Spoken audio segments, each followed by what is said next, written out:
The house stood glowing like a palace, but Lena entered it like a ghost. Her wedding dress shimmered in the chandelier light, while Adrian Moretti looked at her as if she were no more than ink on a contract. No music, no tenderness, no escape. Just a terrified girl, a ruthless man, and a marriage built on debt, fear, and silence. But in the shadows of that grand estate, where every hallway hides a secret and every glance carries a warning, the story begins to burn into something far more tragic and beautiful. Because the moment a monster falls to his knees for the woman he once bought, the audience realizes they were never watching a simple mafia drama, they were watching a war between love and ruin. Lena Ward's autonomy was stolen the night she stood in borrowed clothes, the living payment for her father's fatal error.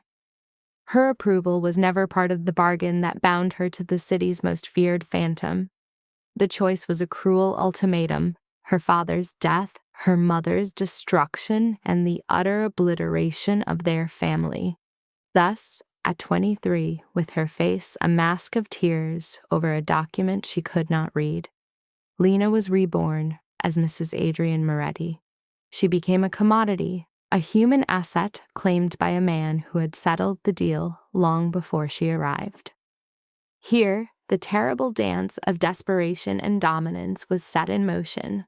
The very air in the apartment felt thick with terror and the metallic scent of old blood. Lena stayed pressed to the kitchen wall, her fingers gripping the counter like a lifeline. In the next room, her father knelt, a captive between two brutes waiting for the command to end his life. "I am begging you," her father gasped, his voice cracking with desperation. "Just one more week to find the money." The taller of the two, a jagged scar across his face, answered with a sharp, vicious strike. The impact echoed like a gunshot in the confined space, making Lena flinch as her mother sobbed nearby. Lena's thoughts turned to static. "One more week?" the scarred man jeered, his laughter cold. "You've had 6 months of failure, Ward. Mr. Volkov is out of patience." "I can get it," her father choked out past a bleeding lip. "I swear I can." "You'll get a grave," the second man said, his tone flat and casual. He drew a handgun, and the cold, mechanical click of a round being chambered sent a shock wave of ice through Lena. "Your time is up!" "No!" her mother screamed. In that moment, everything slowed. Lena moved on pure reflex, stepping into the living room. "Please, just wait." 3 sets of eyes swiveled to her. Her father's face went white with horror. "Lena, get out of here now!" "Quiet!" the scarred man hissed, grabbing her father's hair and yanking his head back, pressing the pistol to his temple. "Well now, what's this? Is this his daughter?" Lena's heart hammered, her lungs seizing. "Please, that's my father!" We'll get the money." "You will?" The thug's eyes raked over her, a cold assessment of her worth. "What are you, 20? 21? What can a broke girl like you possibly have to offer us?" She had no answer. She was a waitress, living paycheck to paycheck and drowning in her own debt. In their world, she was worthless, until a new kind of payment became clear. The man lowered the gun a fraction, his gaze shifting to a different sort of evaluation. "How old?" 23, Lena breathed. "Educated?" A faint nod was all she could manage. "Record, vices, any instability?" "What the hell are you asking?" her father roared, earning a pistol whip for his outburst. "Answer him," the man ordered, his tone utterly calm, as though he were conducting a bizarre job interview.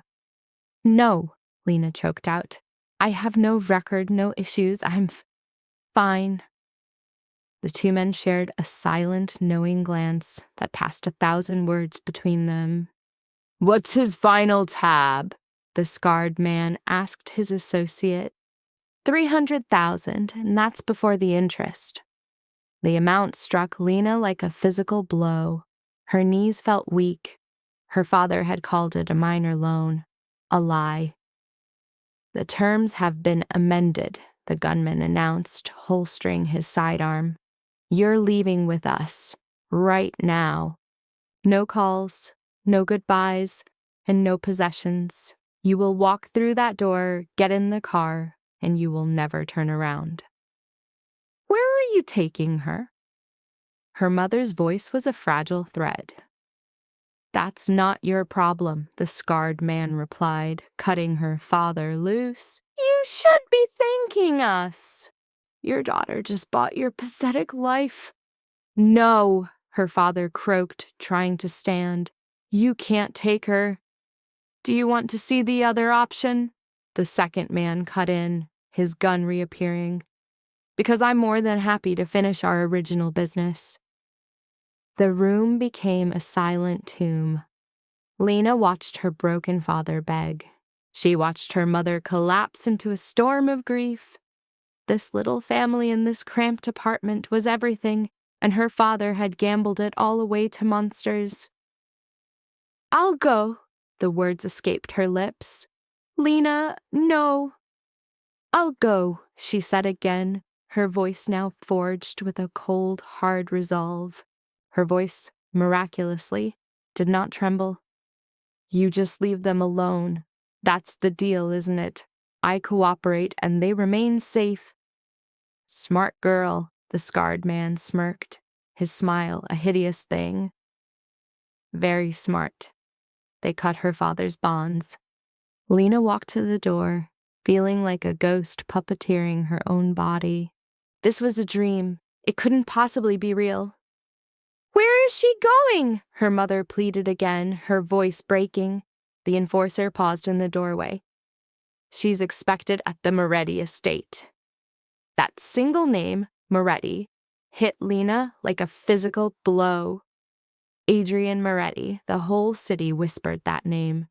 He was the wraith who pulled the city's secret strings, a man whose enemies had a habit of disappearing, a name uttered only in fear, and she was being delivered to him. "No," her father lunged.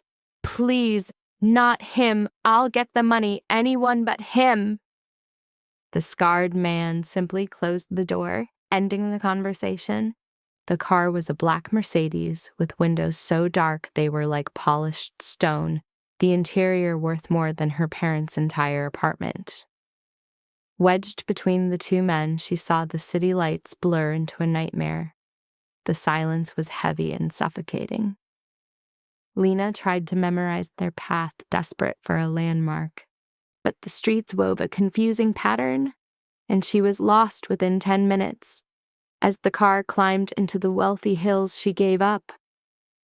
"What does he want with me?" she finally asked. The scarred man offered only a sideways glance. "You will be told what you need to know." "Is he going to kill me?" "If Mr. Moretti wanted you dead, we wouldn't have wasted the gas."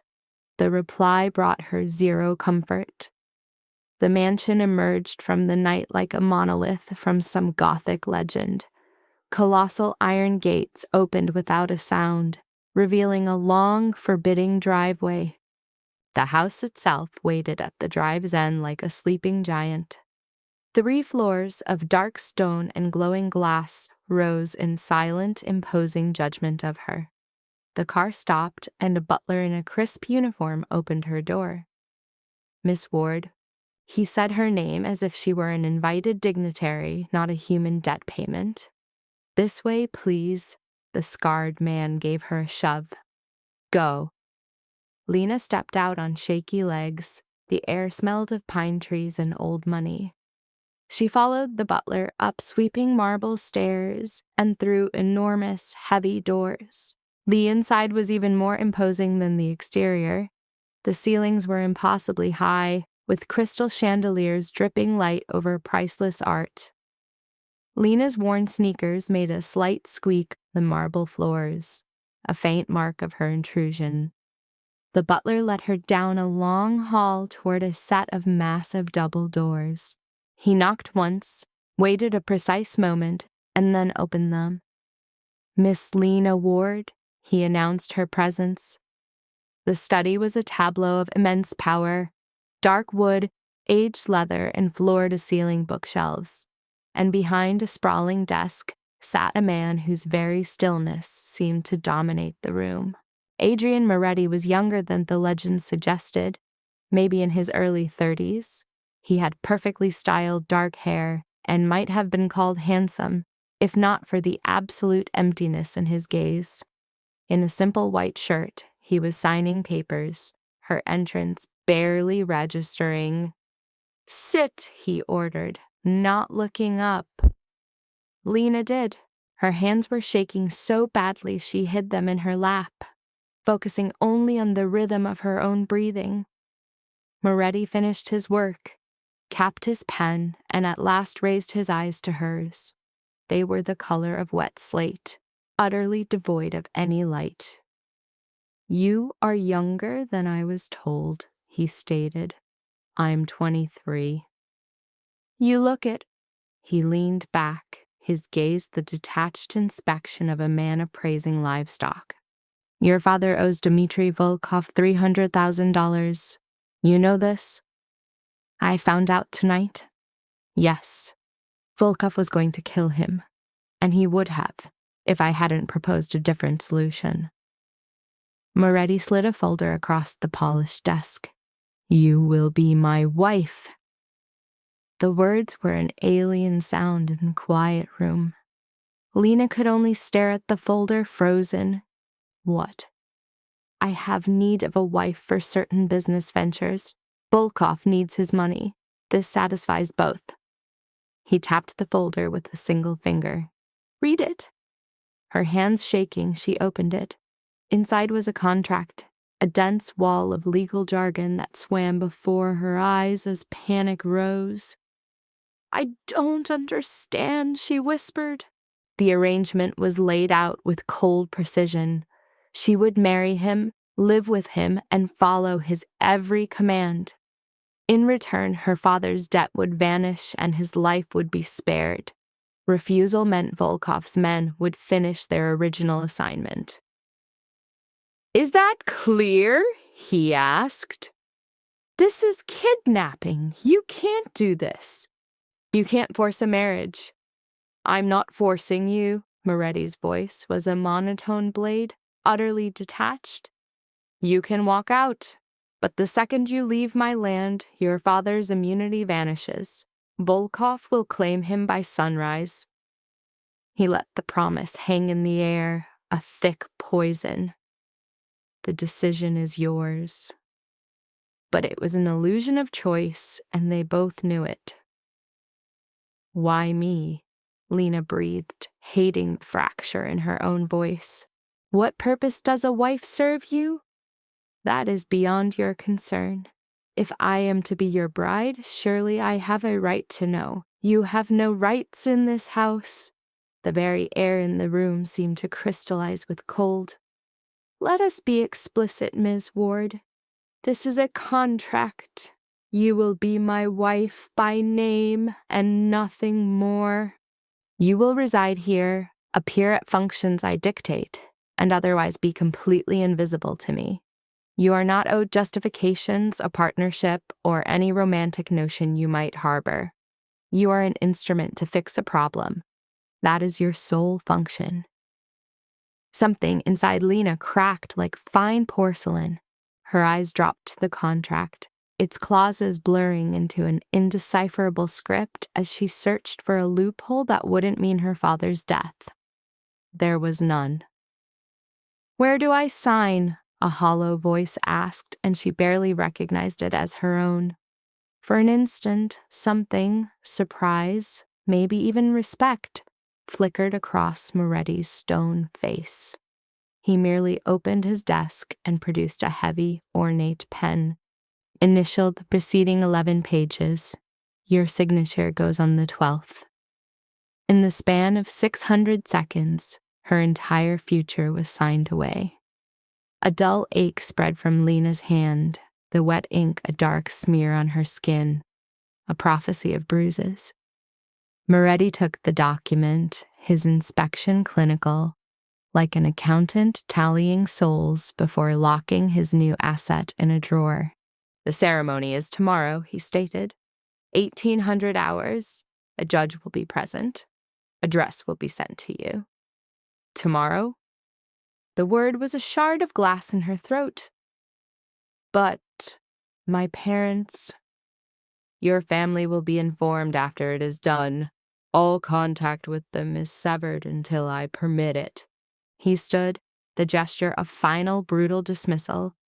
Elena will escort you to your rooms. You are to stay there. My name is Lena, she insisted, the words feeling utterly pointless.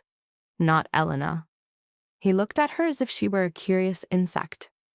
It is irrelevant. We are finished. The butler appeared in the doorway then, a silent shadow awaiting his orders.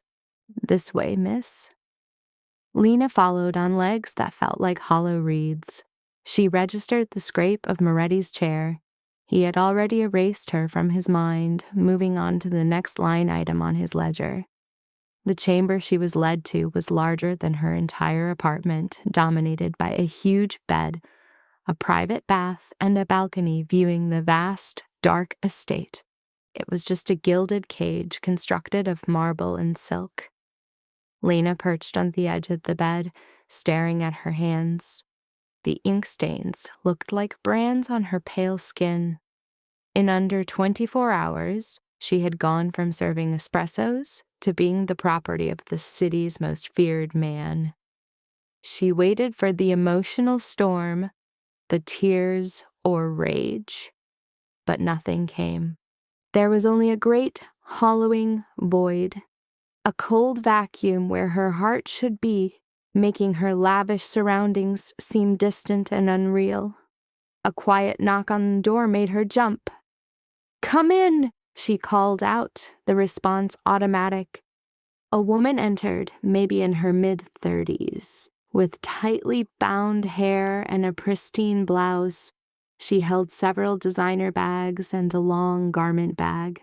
"My name is Mara," the woman said, her accent distinctly Eastern European. "I am to help you with your preparations." "Preparations?" Lena repeated, the word tasting like ash. "For the wedding."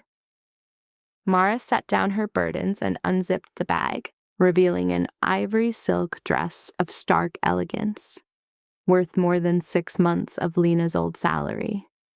"We need to check the tailoring. A fitting is pointless." "Mr. Moretti insists."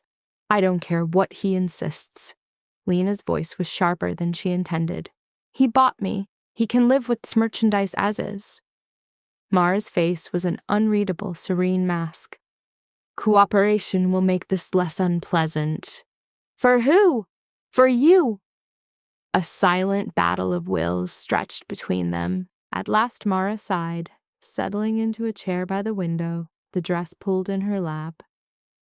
"You are terrified," she stated gently, "and furious. This is understandable. But to fight Mr. Moretti is useless. It will only add to your misery." "My life is already in ruins," Lena retorted. "My father sold me to cover his debts. I am being married against my will to a stranger tomorrow. What could possibly be worse?" "You lack imagination," Mara answered, her voice layered with an old, weary sadness. "In my 5 years here, I've seen others defy him. The results are never good." "So I should be meek? Pretend to be happy?" "I am suggesting you pick your battles. Save your strength for a fight that isn't already lost." Mara stood and laid the gown across the bed like a shroud. "What you wear is of no importance. At 6 o'clock tomorrow, you will be in the main hall. You will become his wife. Everything else is just noise." She left without another word, sealing Lena inside her beautiful prison once more.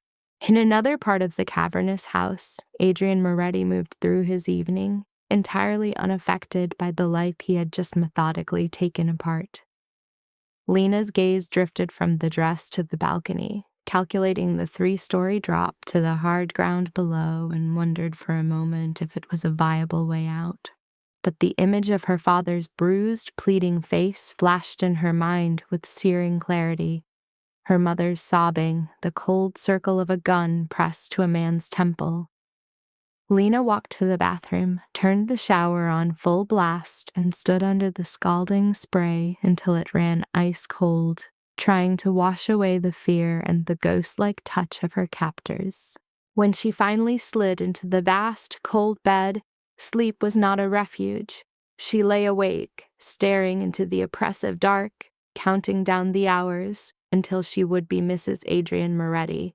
The ceremony was the sterile transaction she expected. An apathetic old judge recited the vows with the monotone drone of a man reading a legal disclaimer. In the ivory gown, Lena felt like a ghost.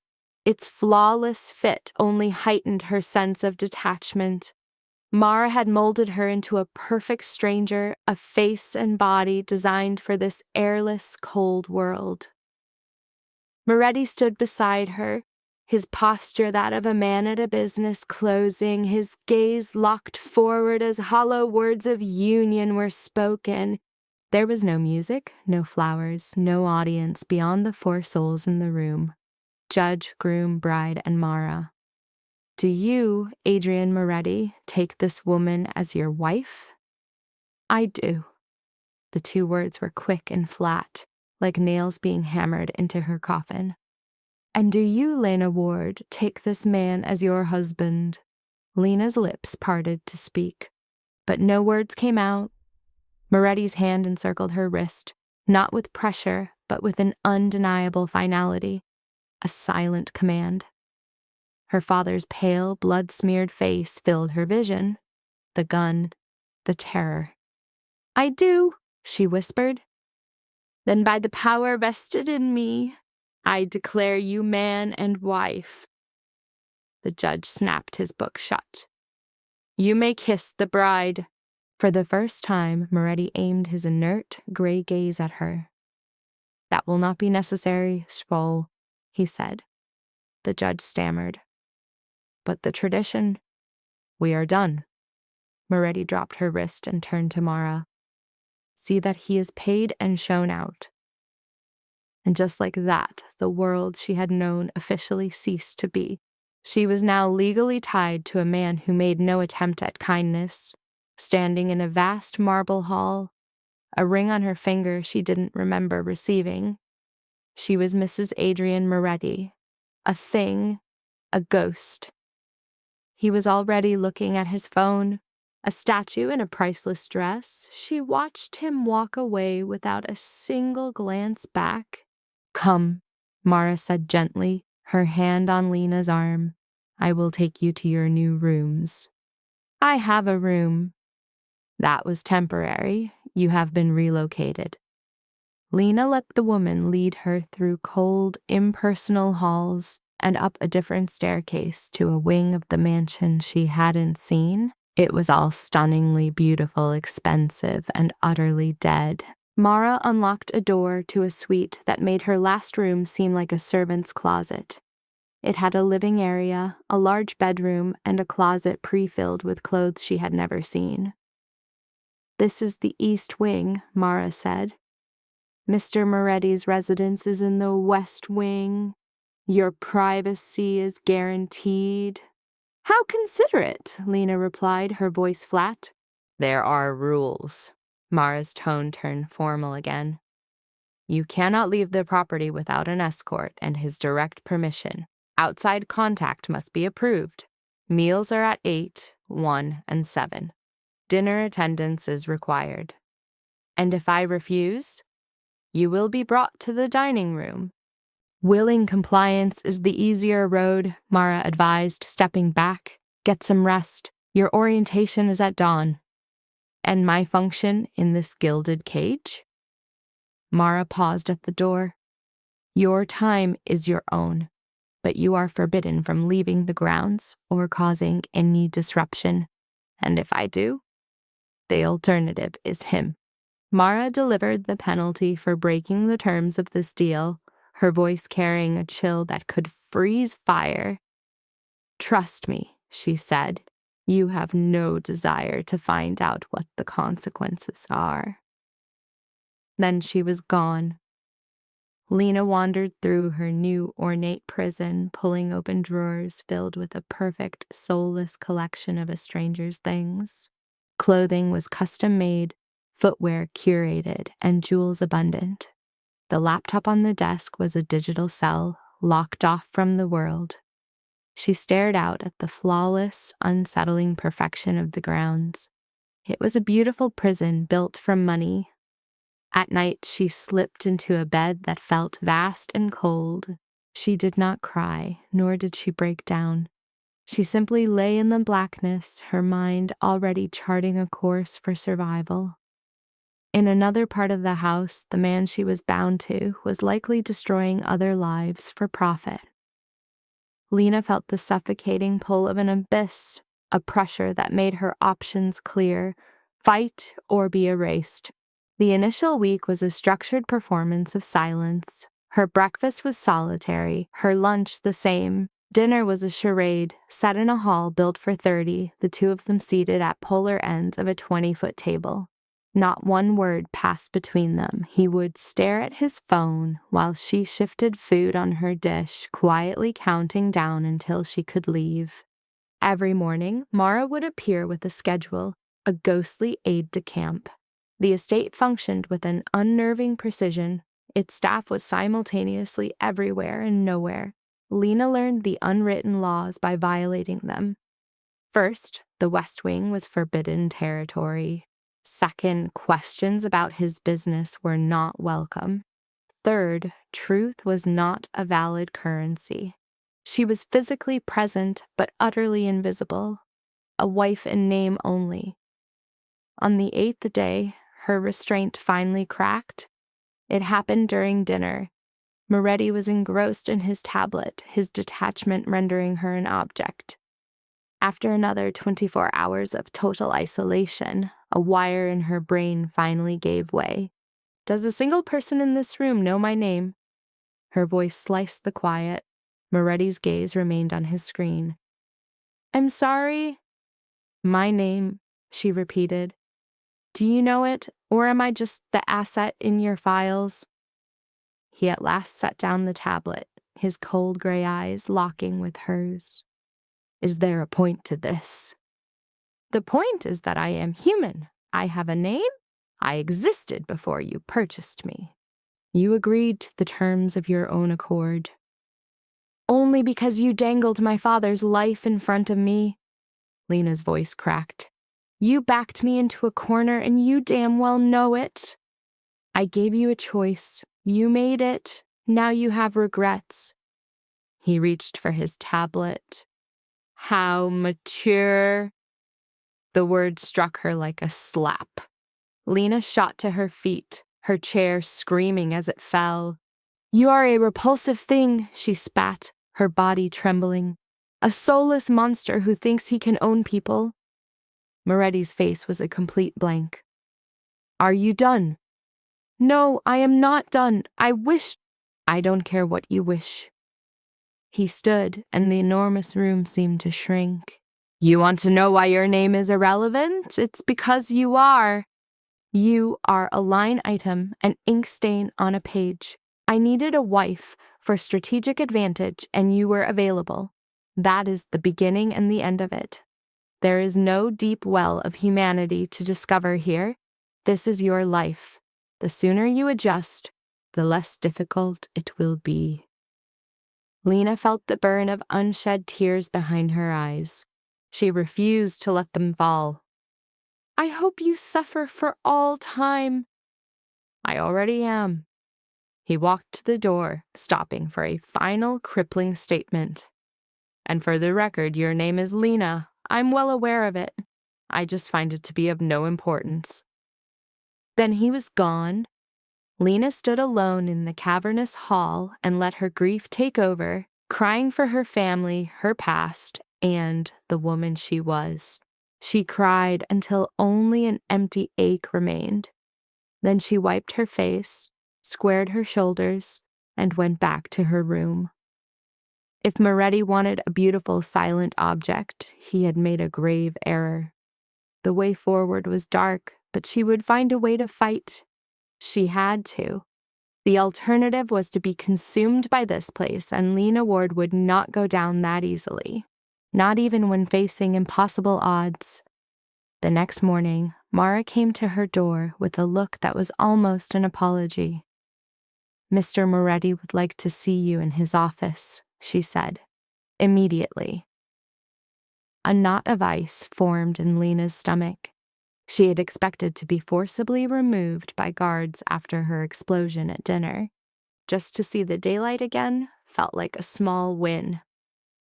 What does he want? He didn't specify, but I would not make him wait. He is not a patient man.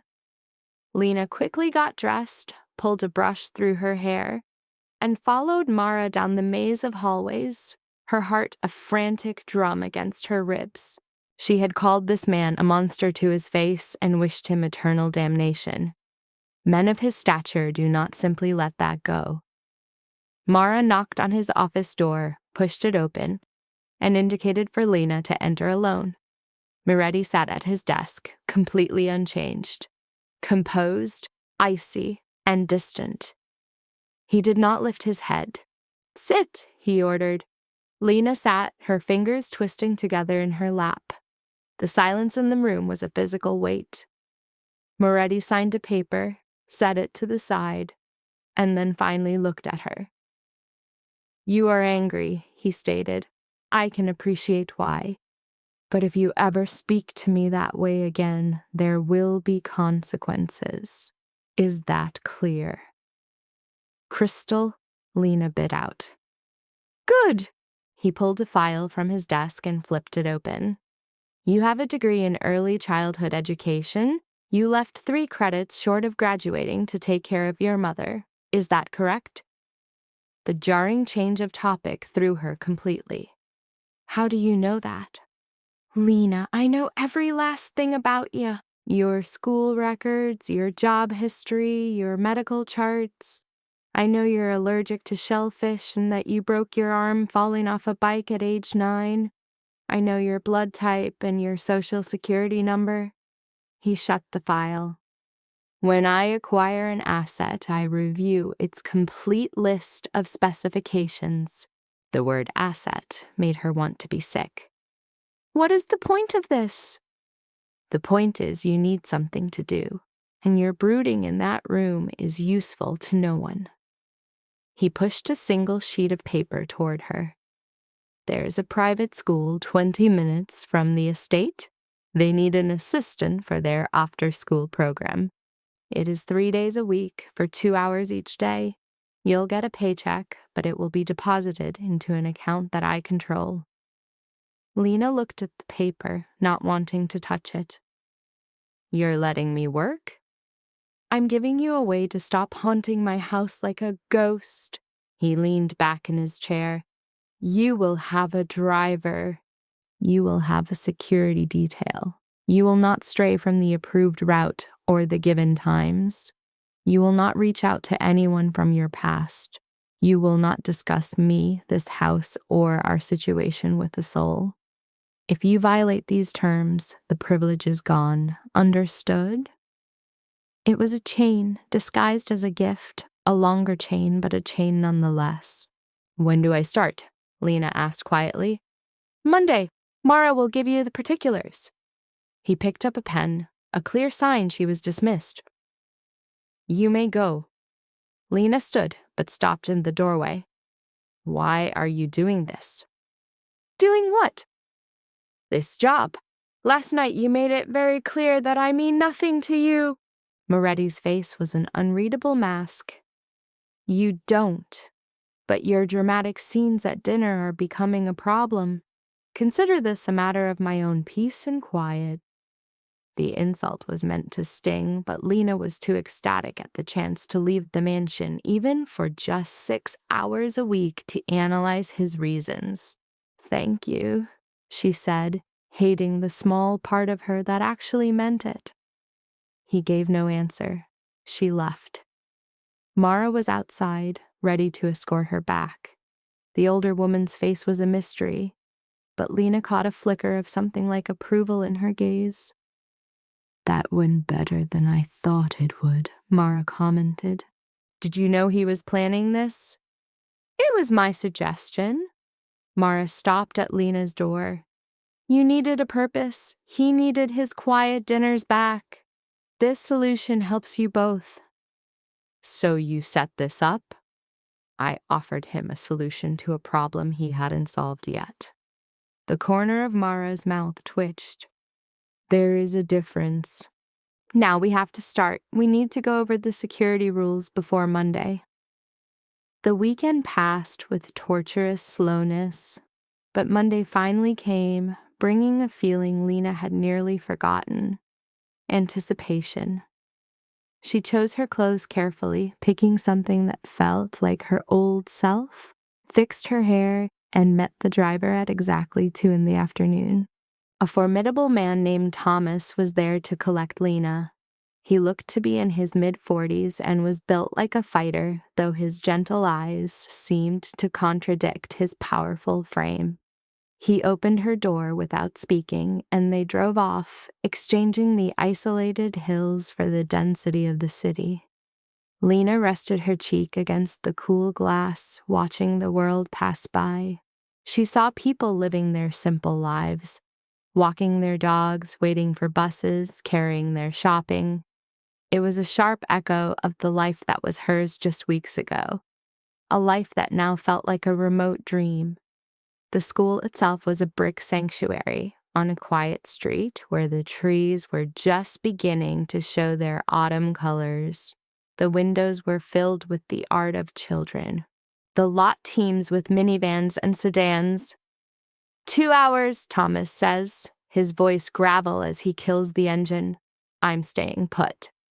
A clipped nod is Lena's only reply before she steps out. A second guard from the follow car takes a post by the school gate, a silent sentinel affording her the small mercy of entering alone. At the door, the principal, a Mrs. Chen, meets her with a strong, honest grip and a sincere smile. Mrs. Moretti, we're thrilled you're here. Your help is invaluable to our program. The name is a foreign garment she's forced to don.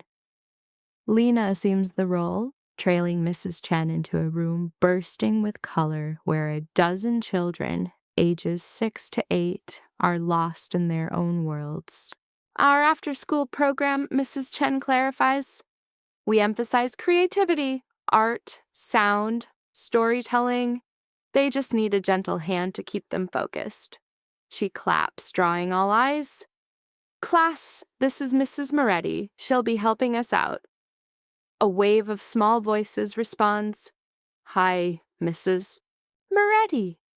The name echoes, and in that sound, for a fleeting moment since her life was shattered, a fragment of the real Lena surfaces. The 2 hours melt away. She helps a girl named Sophie paint a lopsided dog, brokers piece over blocks, and holds a small group spellbound with the tale. It was a taste of pure, unadulterated normality. When Thomas materializes in the doorway, a keen sense of loss pierces Lena. She says her goodbyes, promising to be back Wednesday, then walks to the car.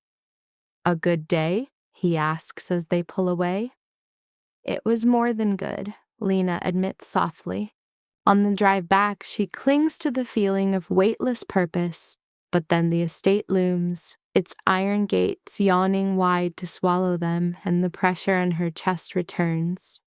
This was the cage, the school, a brief parole. Dinner was the usual tableau, Moretti at one end, Lena at the other, a silent abyss stretched between them. But tonight, something was different. Lena felt a flicker less invisible. How was your day? Moretti's voice cuts the silence, his eyes glued to his phone.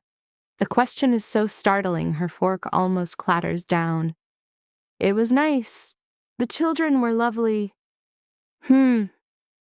That was all, but it was more than they'd spoken in a week, and it left Lena disquieted. Sleep came to her that night, a short reprieve from the constant feeling of sinking. A rhythm took shape. Mondays, Wednesdays, Fridays at the school. The others were confinement, marked by garden walks, the sanctuary of a book. Dinners with Moretti were a gamble. Some nights a few words, others passed in unbroken silence. In her empty hours, Lena began mapping the estate, learning its hushed cadence. The staff moved like ghosts in a silent ballet. Maids at sunrise, gardeners at midday, chefs creating meals that she and Moretti barely touched. She explored dead corridors and sleeping rooms, finding the second-floor library, a tomb of untouched books with a window seat awaiting sunset. Moretti's office, she surmised, was the home's forbidden core, breached only by his enforcer, Mara, and suited men who appeared at odd hours. She watched his nightly ritual, a single light burning against the estate's darkness, and she learned the fundamental truth of her life here. She was always being watched. It was never obvious, just a flicker at the edge of her vision. The same faces among the staff, the familiar gleam of Thomas's car trailing behind. This constant scrutiny didn't breed fear, but a deep exhaustion. Then, 3 weeks into this strange new life, the game changed. It started with small, unsettling things. Her laptop, which she had not touched, was moved by a fraction of an inch. A drawer left open was now closed. A book from her bedside table vanished, only to surface 2 days later across the room. At first, Lena blamed her own memory, or maybe a meticulous maid. Then she found the photograph tucked inside a novel. It showed her at the school, smiling, surrounded by Sophie and the other children. A secret picture. Someone had been there, watching. Her hand shook as she presented it to Mara that afternoon. "Where did this come from?" Mara's face went pale as cinder. "It was in a book in my room. Someone put it there." Mara snatched the photo, her expression suddenly sharp and dangerous. "Stay here." She returned in 10 minutes, her face carved from stone. "Mr. Moretti will see you now." A cold dread tightened in Lena's stomach as she was led to the forbidden office. But when Mara pushed the door open, Moretti wasn't by himself. 2 men stood by his desk. One was his security chief, a mountain of a man named Victor. The other, younger, had sharp eyes that locked onto her. "Sit," Moretti ordered. Lena obeyed. He held up the photograph. "How long has this been happening?" "I'm not sure. A few days, maybe longer. I noticed things moved in my room. I ignored it until I found this." "What things?" "My computer, clothes, books, small things." A nerve jumped in Moretti's jaw. He passed the photo to Victor. "Find out who was in her room besides the regular cleaning staff." "I want a full report, with names and times before the end of the day." "It will be done, sir." "And triple the security on the East Wing. No one enters her rooms unless I personally approve it." Victor nodded once and left, the younger man shadowing him. Lena was alone with Moretti and Mara. "Is someone trying to hurt me?" Lena asked, hating the quiver in her voice. "We don't know," Moretti replied, his gaze cold and assessing. "But someone is close, and they got inside my home." He rose, walking to the window, hands behind his back. "You are not to leave the grounds until this is resolved. Your school visits are suspended." "But the children are not my problem." "Your safety is." He turned to face her. "Someone knows you are here, knows your routine. That picture is 3 days old. This person has been watching you that long, and my security never saw a thing." Each word was a shard of ice against her skin. A stranger had been watching, near enough to take her picture. "Who would do this?" she whispered. "That is what I intend to find out." Moretti's tone was flat, but a dangerous light was in his eyes. Until I do, you stay in this house. You go nowhere unescorted. You report anything unusual to Mara. Do you understand? Lena could only manage a nod. Say it. I understand. Good. Mara stays with you. It is not a discussion. With a slight wave, he dismissed them, his focus already back on his phone. Lena followed Mara out, her legs feeling like air. Why would anyone threaten me? She asked as they approached her room. I have nothing. I'm no one in his life. I'm just... You are his wife, Mara cut in softly. That alone makes you a target. But he doesn't care about me. Everyone here knows that. Do they? Mara shot her a quick, knowing glance. You live under his roof. You have his name. To his enemies, you are a weakness, a way to hurt him. That is monstrous. That is the world you live in now. At Lena's room, Mara conducted a thorough search, checking every closet, window, and dark corner. She found nothing, but the feeling of violation remained. An intruder was here, touched her things, watched. I will be stationed outside, Mara stated. Try to rest. But sleep was impossible. She sat on the bed, staring at the door, seeing ghosts in the hall, feeling phantom hands on the latch. Each creak was a coming attack. The house's groans became the footsteps of a hunter. She had thought being a prisoner was the worst it could be. She was mistaken. The hours bled together. Dinner was brought and taken away in silence. Mara brought a tray. Moretti had canceled their silent meal. Night fell, wrapping the house in the tense quiet of a predator holding its breath. Lena was about to drift into a stupor of fear when voices in the hall jolted her awake. You cannot just lock her up as if she were a possession. It is precisely what I can and will do, Moretti's voice shot back, sharp as a blade. There is an enemy in my house, Mara. She does not leave this wing until I find them. She will go mad. Then she will be mad. It is better than her being dead. A thick silence hung in the air. Then Mara's voice, low. You are worried about her. I am worried about appearing weak. The silence was absolute. His voice then sliced through it, laying bare his cold logic. If she's harmed, it broadcasts that I cannot secure my own investments. That is an intolerable outcome. The other man's reply was a dismissive grunt. As you say, boss, he muttered. And then he was gone. In the darkness, Lena let the truth settle. This was not about her safety. It was about his image, a matter of dominance and control. This conclusion was hardly a shock. She had long suspected such brutal arithmetic. The hollow ache of hearing it confirmed, however, was a fresh wound. The next 72 hours became a fever dream of anxiety and stillness.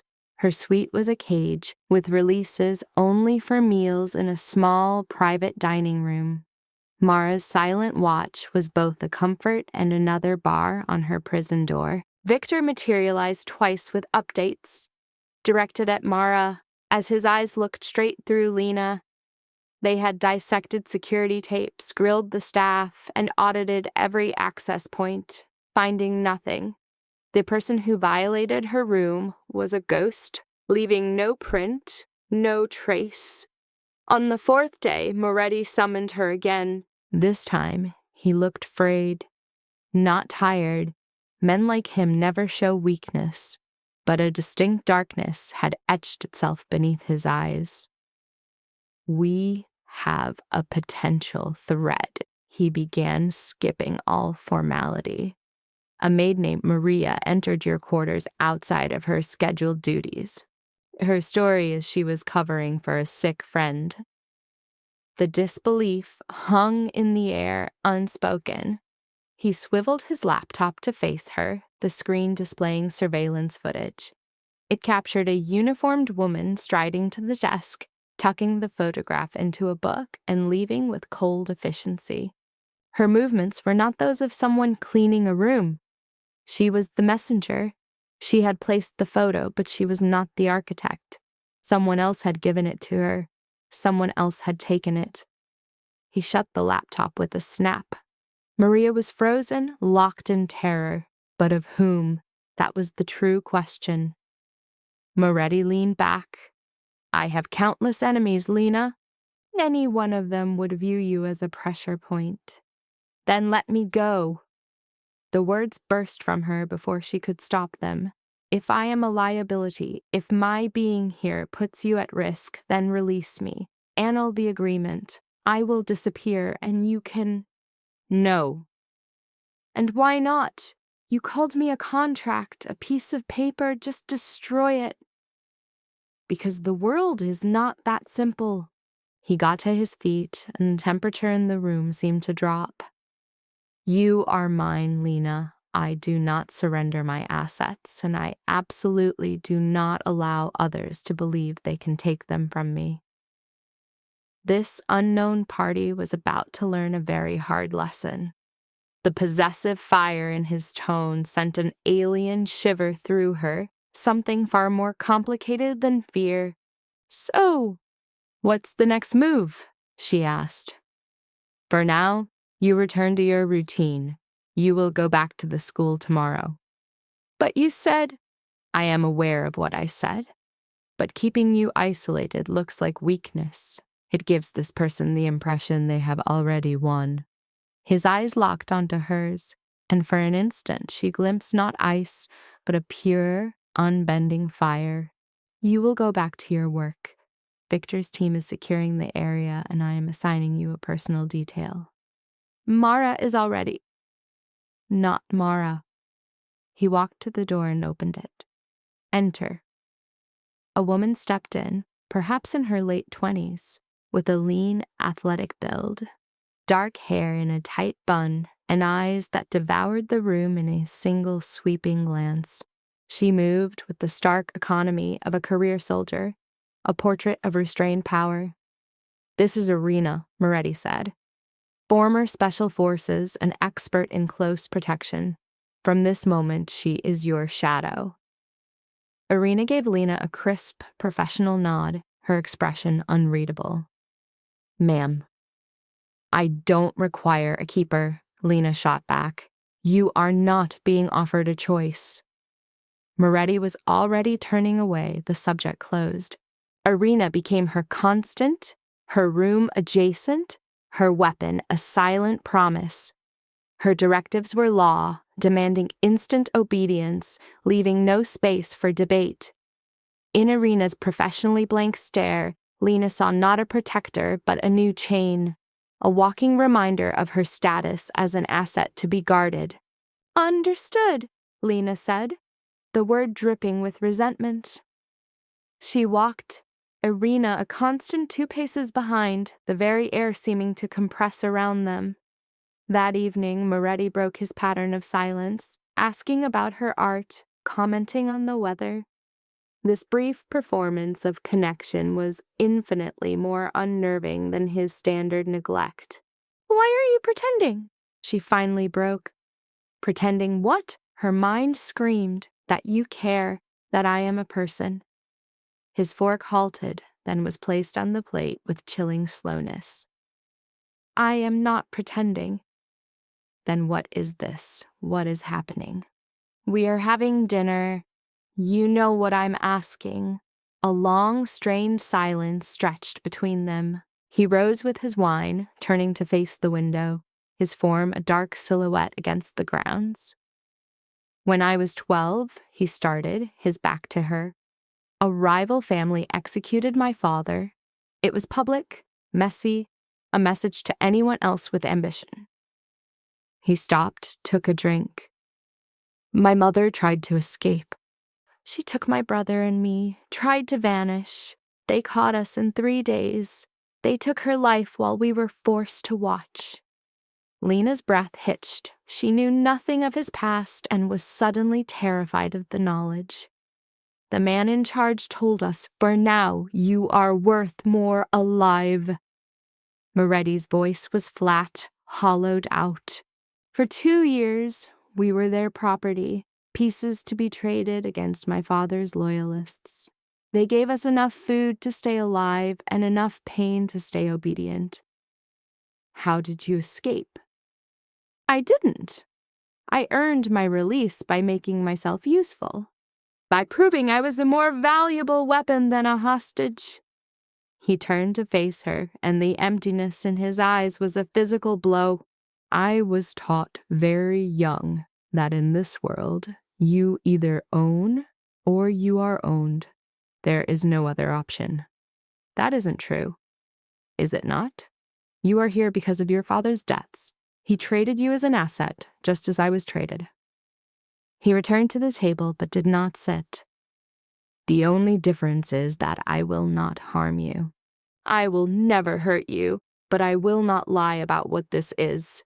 You are mine, Lena, and I protect my possessions. I am not yours, she whispered, the words lacking any real conviction. My ring is on your finger. You live in my house. Your safety is my duty. His jaw tightened. Someone is testing my defenses, using you as the probe. They need to be taught that this was a mistake. So this is all about your reputation. Yes, he said, without a trace of hesitation. But that doesn't mean I will allow you to be hurt. It was not a confession of care. It was not love or even humanity. It was cold, calculated self-interest, and it was the most honest thing he had ever told her.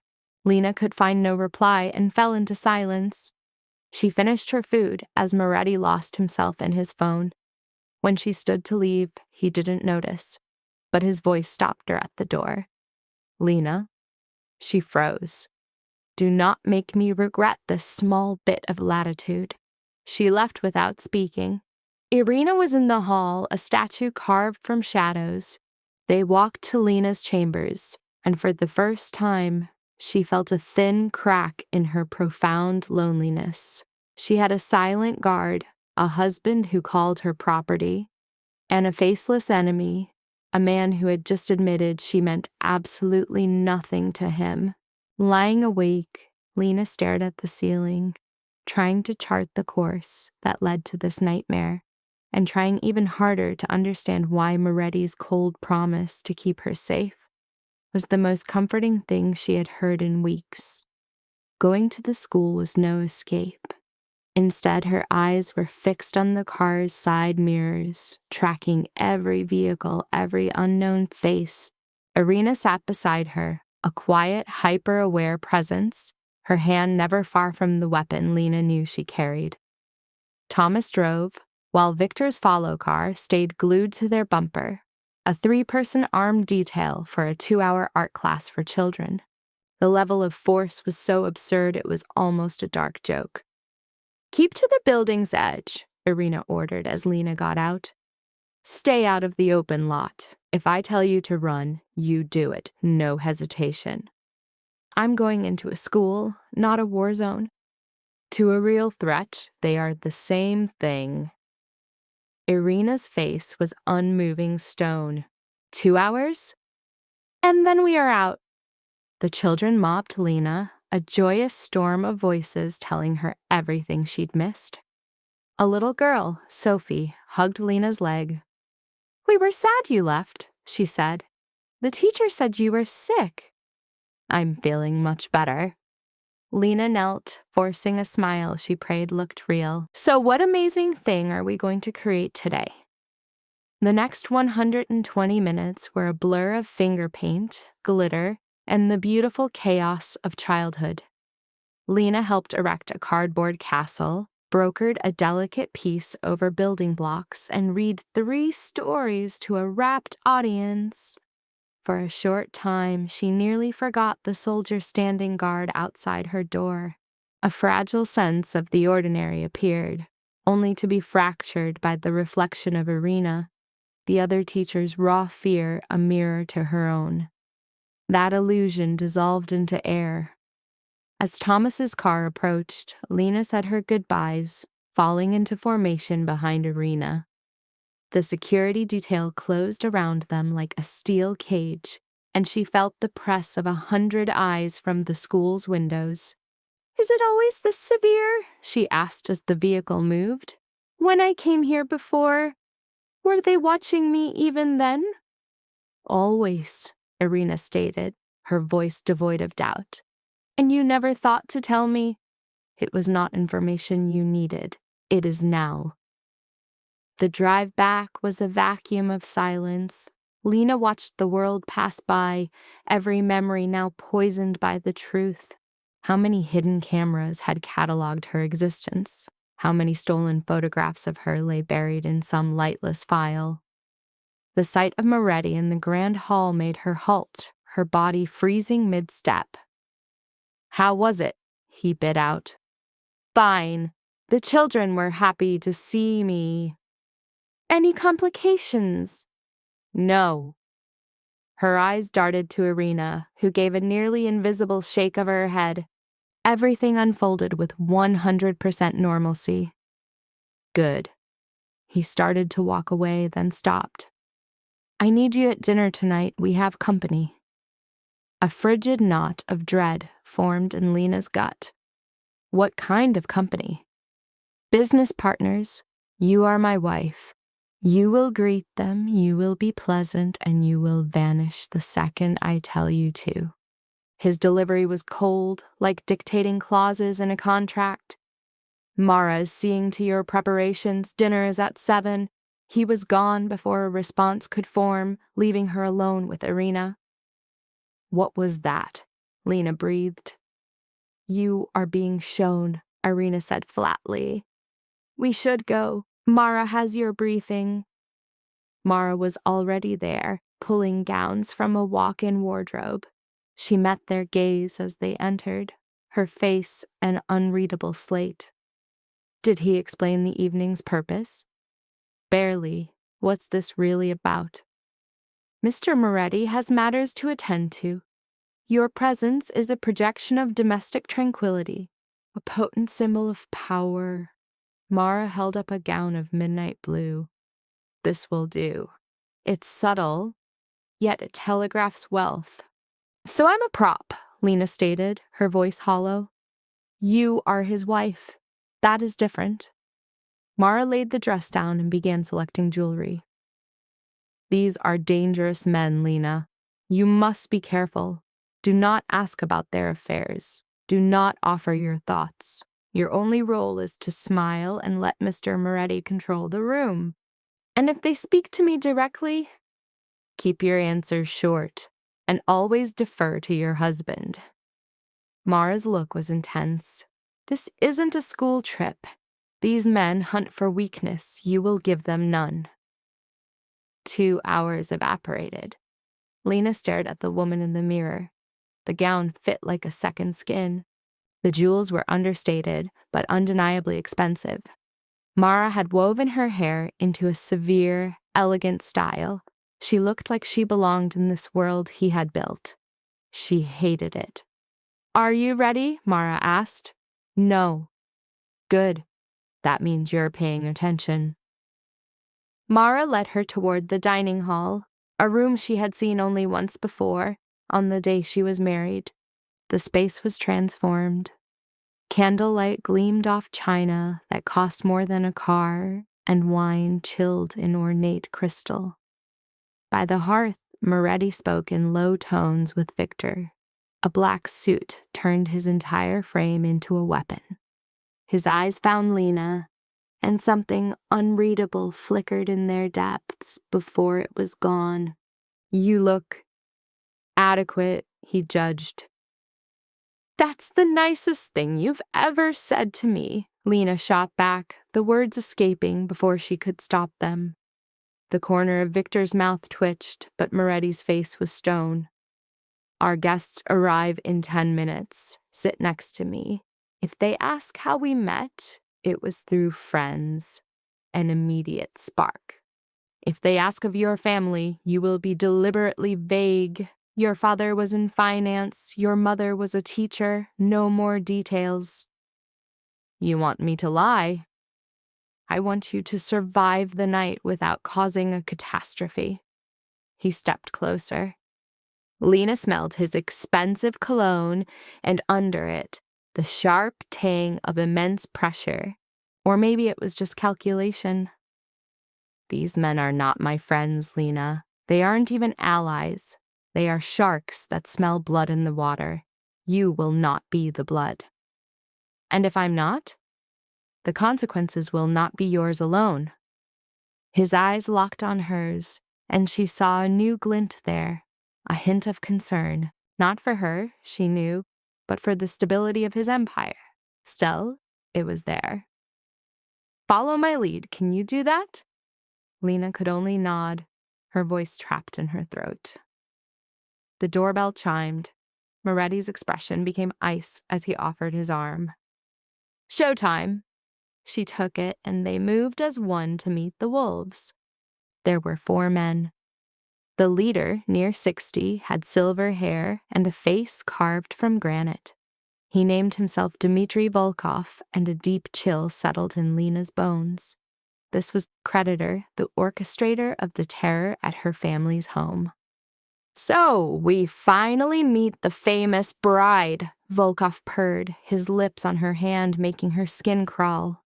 Adrian, you failed to mention her beauty. My private life is not a topic of negotiation, Moretti replied smoothly. Dmitri, you know Victor, and this is Marcus Chen, Antonio Ricci, and James Brennan. The other 3 came forward.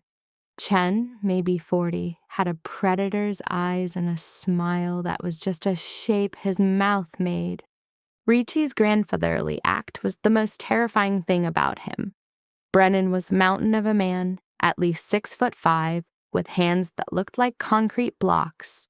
They moved to the dining hall where Lena was seated between Moretti and Volkov. She focused on her breathing, willing her hands to stay still as the servers began their work.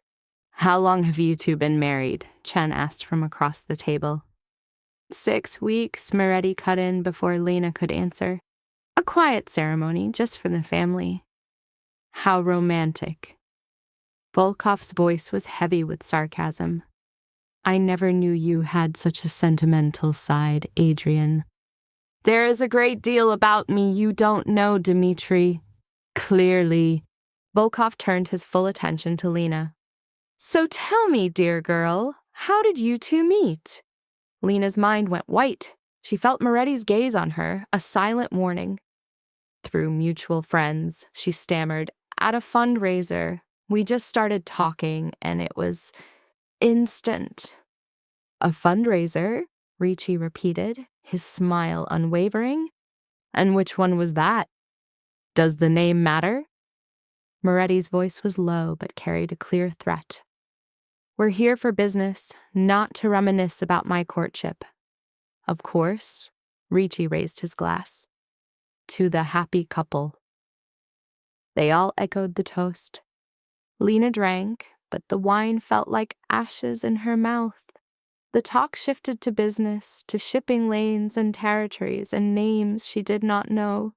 She ate without tasting, trying to fade into the wallpaper, but Volkov's stare was a physical weight on her skin. Your father is Robert Ward, isn't he? Volkov's question shattered the tense quiet. The room went dead silent. Lena's fork stopped halfway to her mouth. He is, she said, every nerve firing. We did some work together, a nice man, a complete disaster with money. Volkov's smile was a razor. I'm so glad his debts were resolved in such an agreeable manner. The implied threat poisoned the air. The truth was now laid bare for everyone to see. Lena was the payment for her father's debt to Moretti. A commodity, not a wife. Under the table, Moretti's hand clamped onto her thigh, a violent, silent command to not move. His grip was crushing.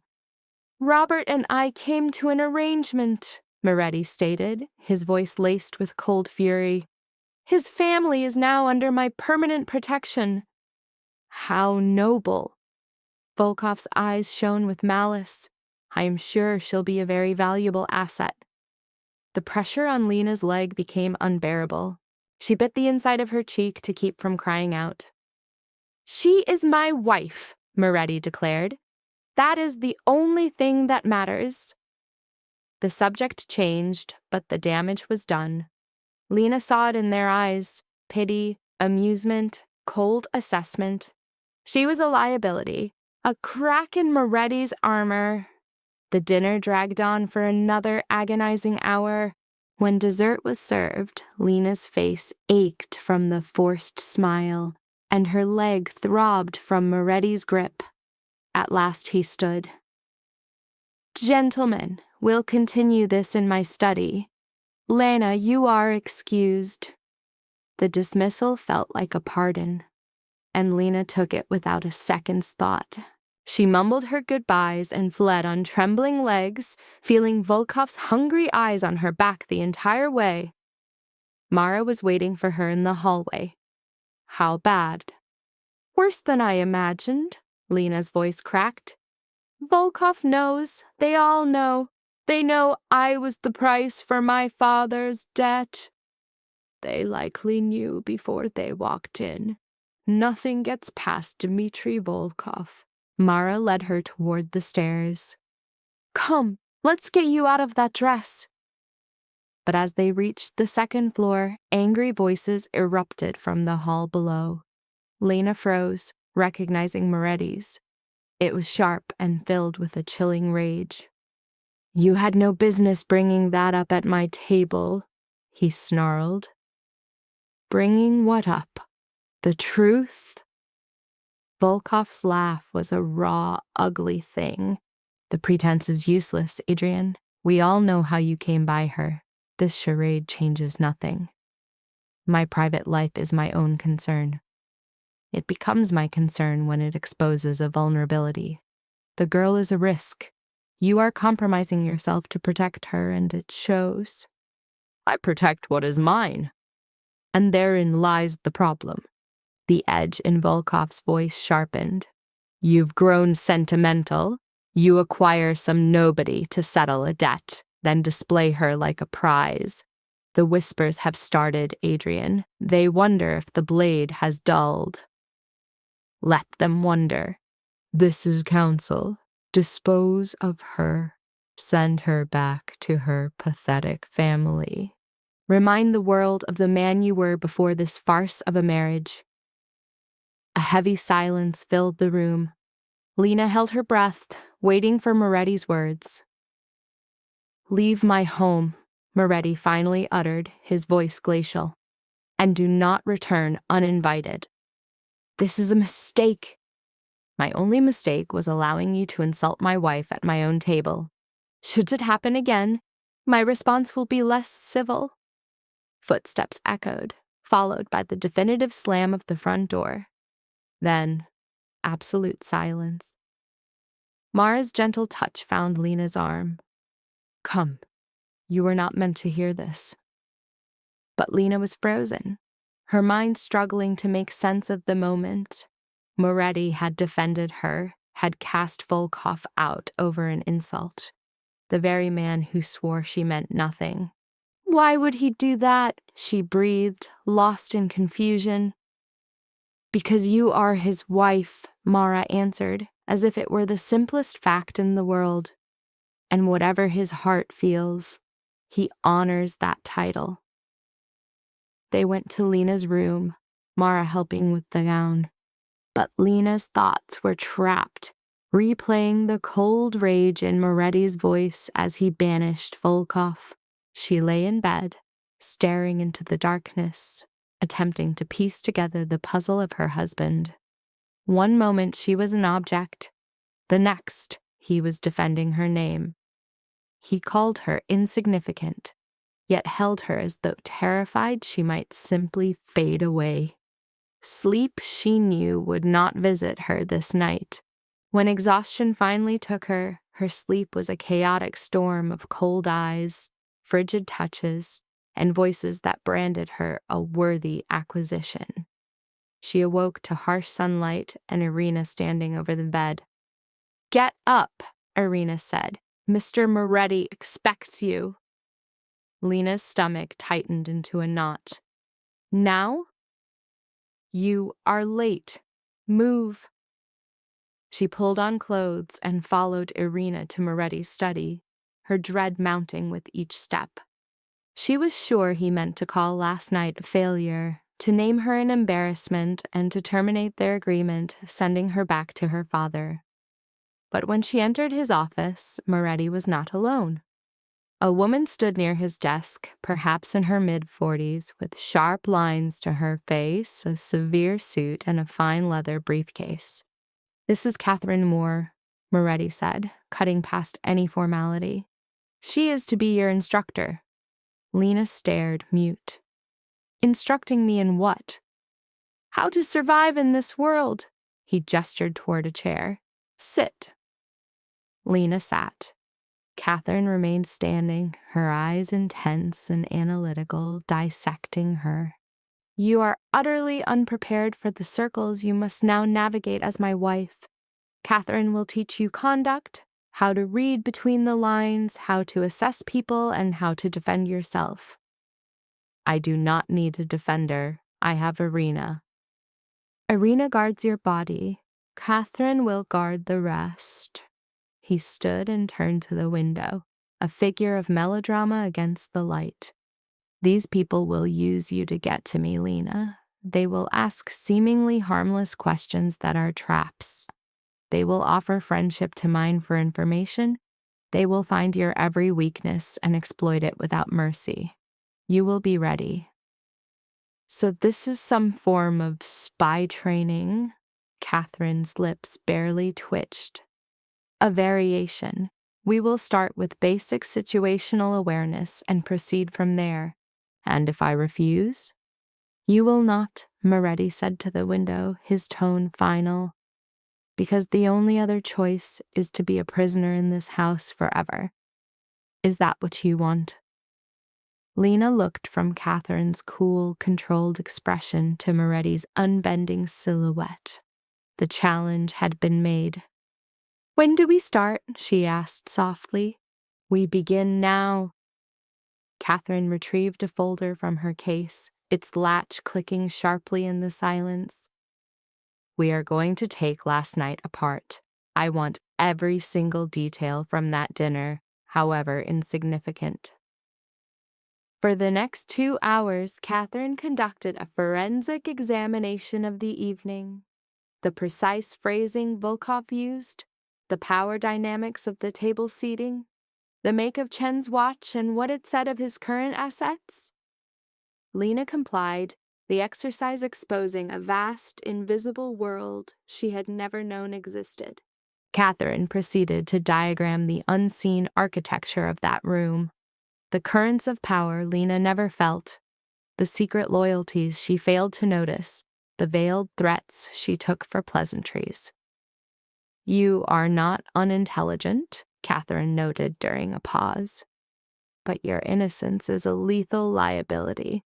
It's a condition that must be cured, or it will kill you," Lena countered. "I'm not trying to be an operative. I just want to survive." "In this world, my dear," Catherine said, "the two are precisely the same thing."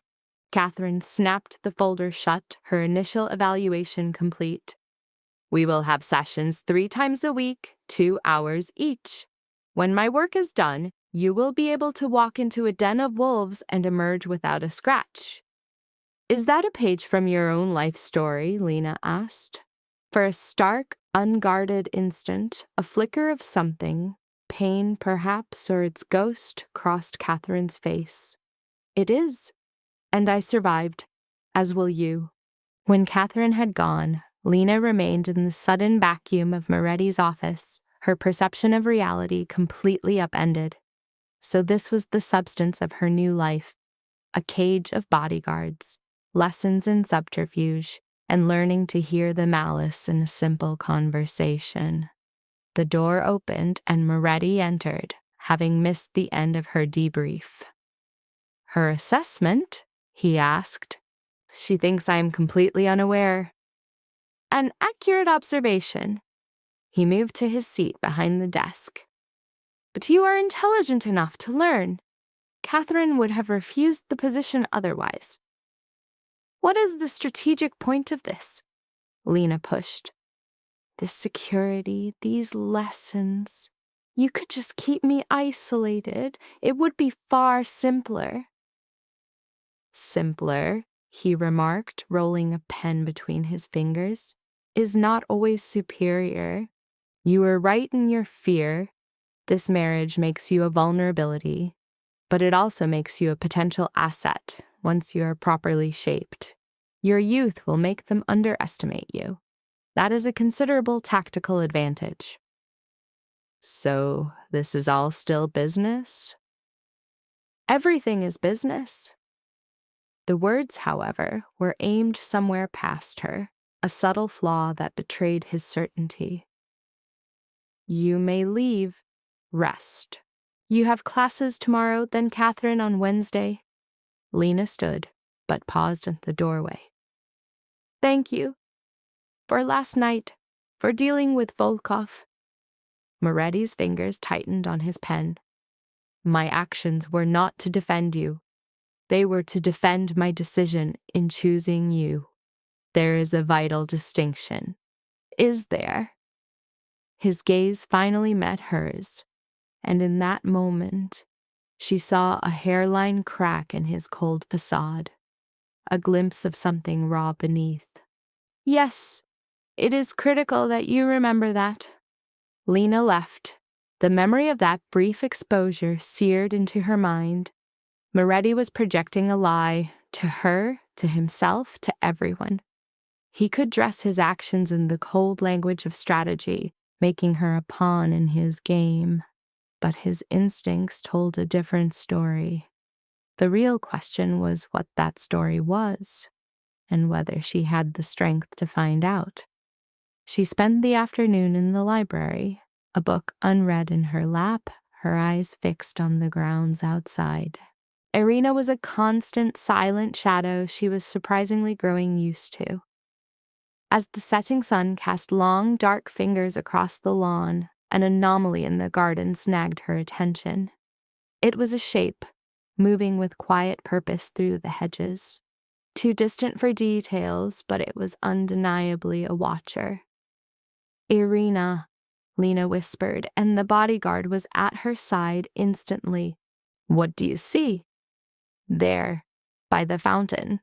We are being watched. Without a word, Irina took out a phone, speaking a series of sharp commands in Russian. In moments, Victor and two other guards were sweeping the garden with methodical precision. By the time they reached the spot, however, the observer was gone without a trace. Victor came to the library to report, his face a mask of cold professionalism. Did you get a look at them? Just a shape in the dark. They vanished before I could see anything clearly. Male or female? I couldn't tell. Victor and Irina exchanged a heavy look, an unspoken acknowledgement that this was a disaster. Stay put. Keep away from the glass. They left, leaving Lena's heart hammering with the cold certainty that their security was a lie. An unseen presence had breached the estate's defenses, violating the illusion of a sanctuary to stand watch. Dinner was a tableau of dread. When Moretti finally appeared, his face was carved from stone, fury simmering just beneath the surface. We found tracks, he stated, his voice clipping the silence. Someone was in the garden. They walked past our perimeter and stared at this house for 20 solid minutes before your men saw a thing. How could a failure like this even happen? That is precisely what I am determining. He made a sharp, dismissive gesture toward his untouched meal. This was no accident, Lena. They are hunting you. The photograph was the start, and this is the escalation. They want you to feel their eyes on your skin. To what end? To break you with terror, both of us. It's a show of force to prove they can get to you anytime they wish. The clatter of his fork against the porcelain was like a gunshot. I'm doubling the guard again. You will not go anywhere without a 3-man detail. That includes moving around inside this house. Adrian, this isn't a negotiation. The use of her first name was so sudden it stole her protest. An enemy wants to hurt you to get to me. I will not allow that to happen. Because it would make you look weak. Exactly. His gaze locked onto hers. And because it's my duty to keep you safe. There it was, that tone of ownership that should have felt wrong but instead strangely made her feel protected. What if you can't stop them? Lena whispered. What if they get to me?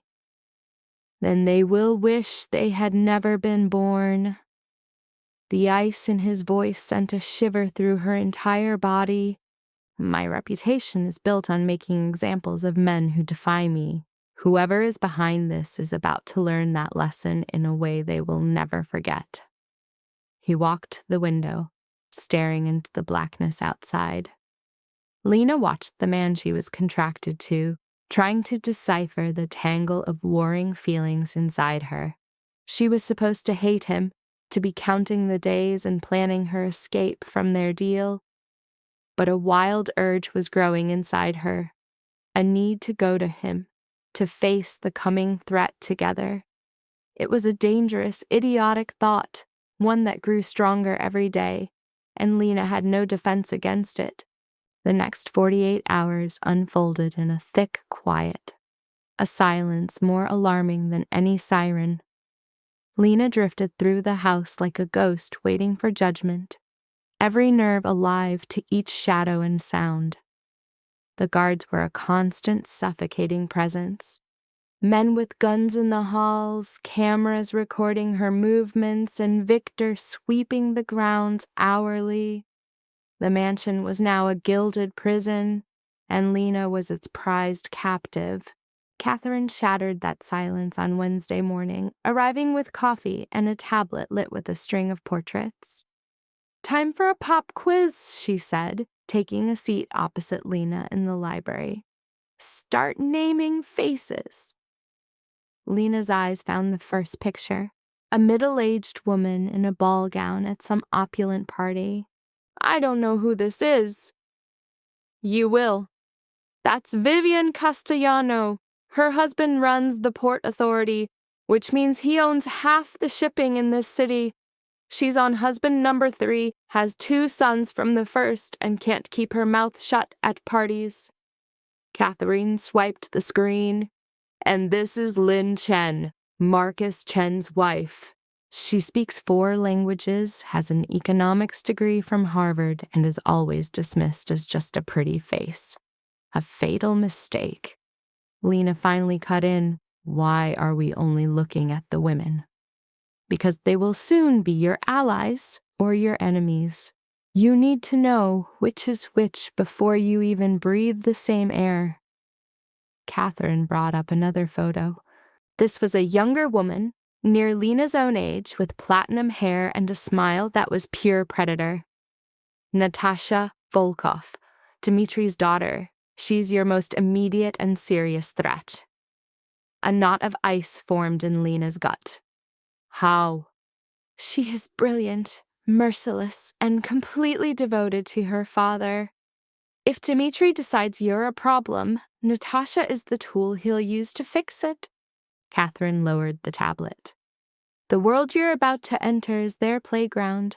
They'll smile, they'll invite you to things, they'll ask about your new life. Every word is a mission to gather intel. Every second is a test.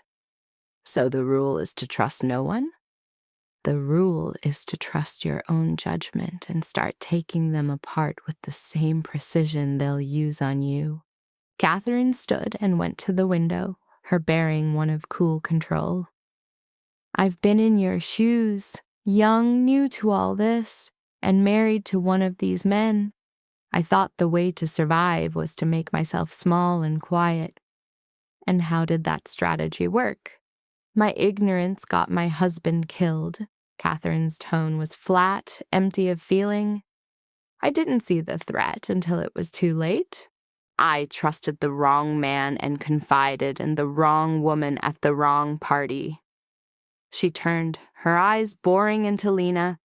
You will not make my mistakes. You have to learn 10 times faster. For the next hour, Catherine grilled her on the faces, connections, and sordid histories.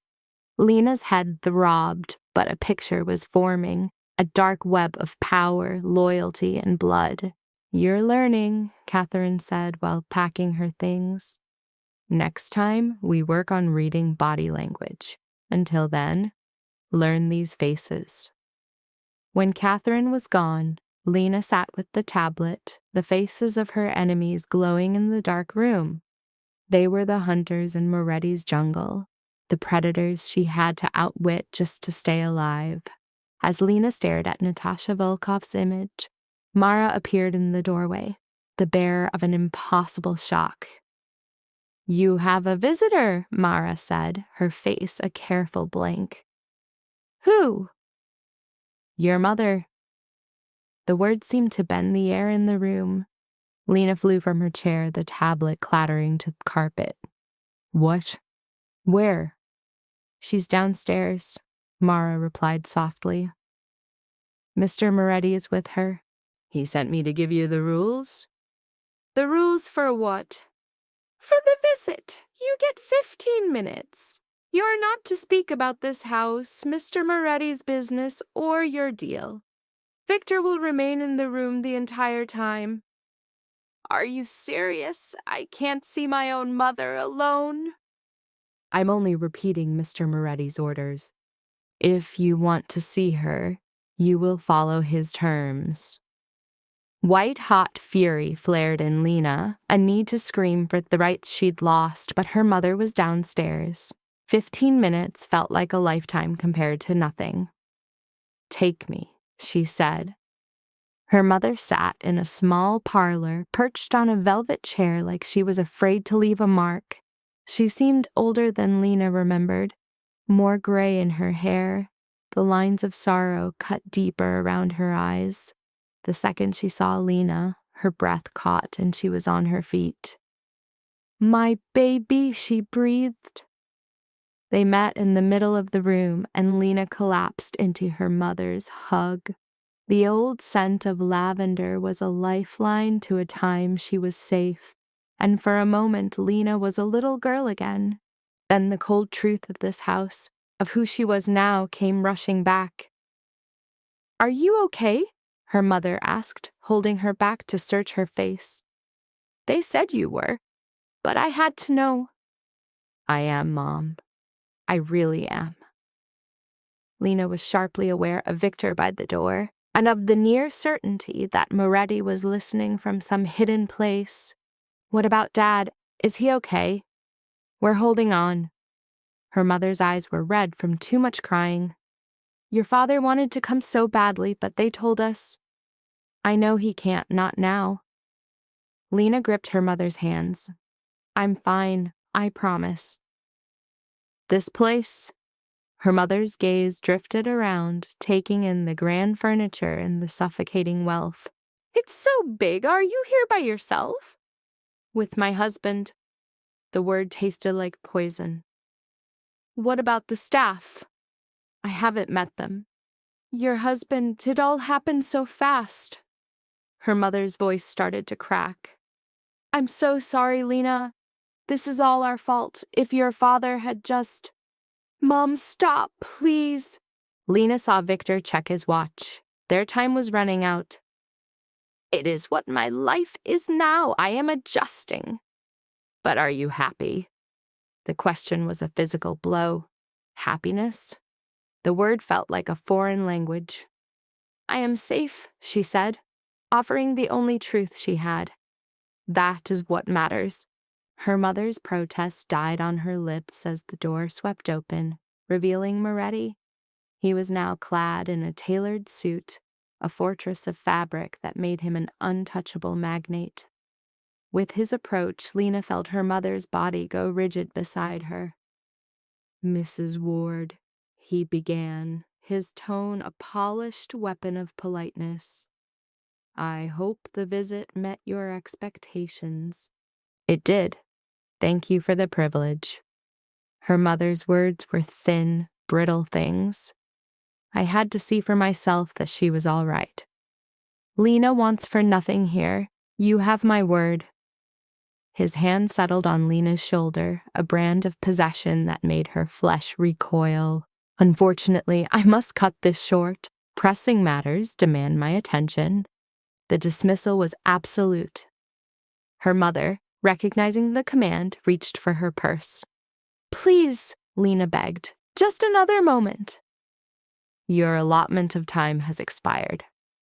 Moretti's grip tightened, a silent emphasis. "Victor will show your mother the way." Lena clutched her mother in a final embrace, desperately trying to memorize the scent of lavender, the feel of home. "I love you," came the fractured whisper. "And I you, my sweet girl, forever."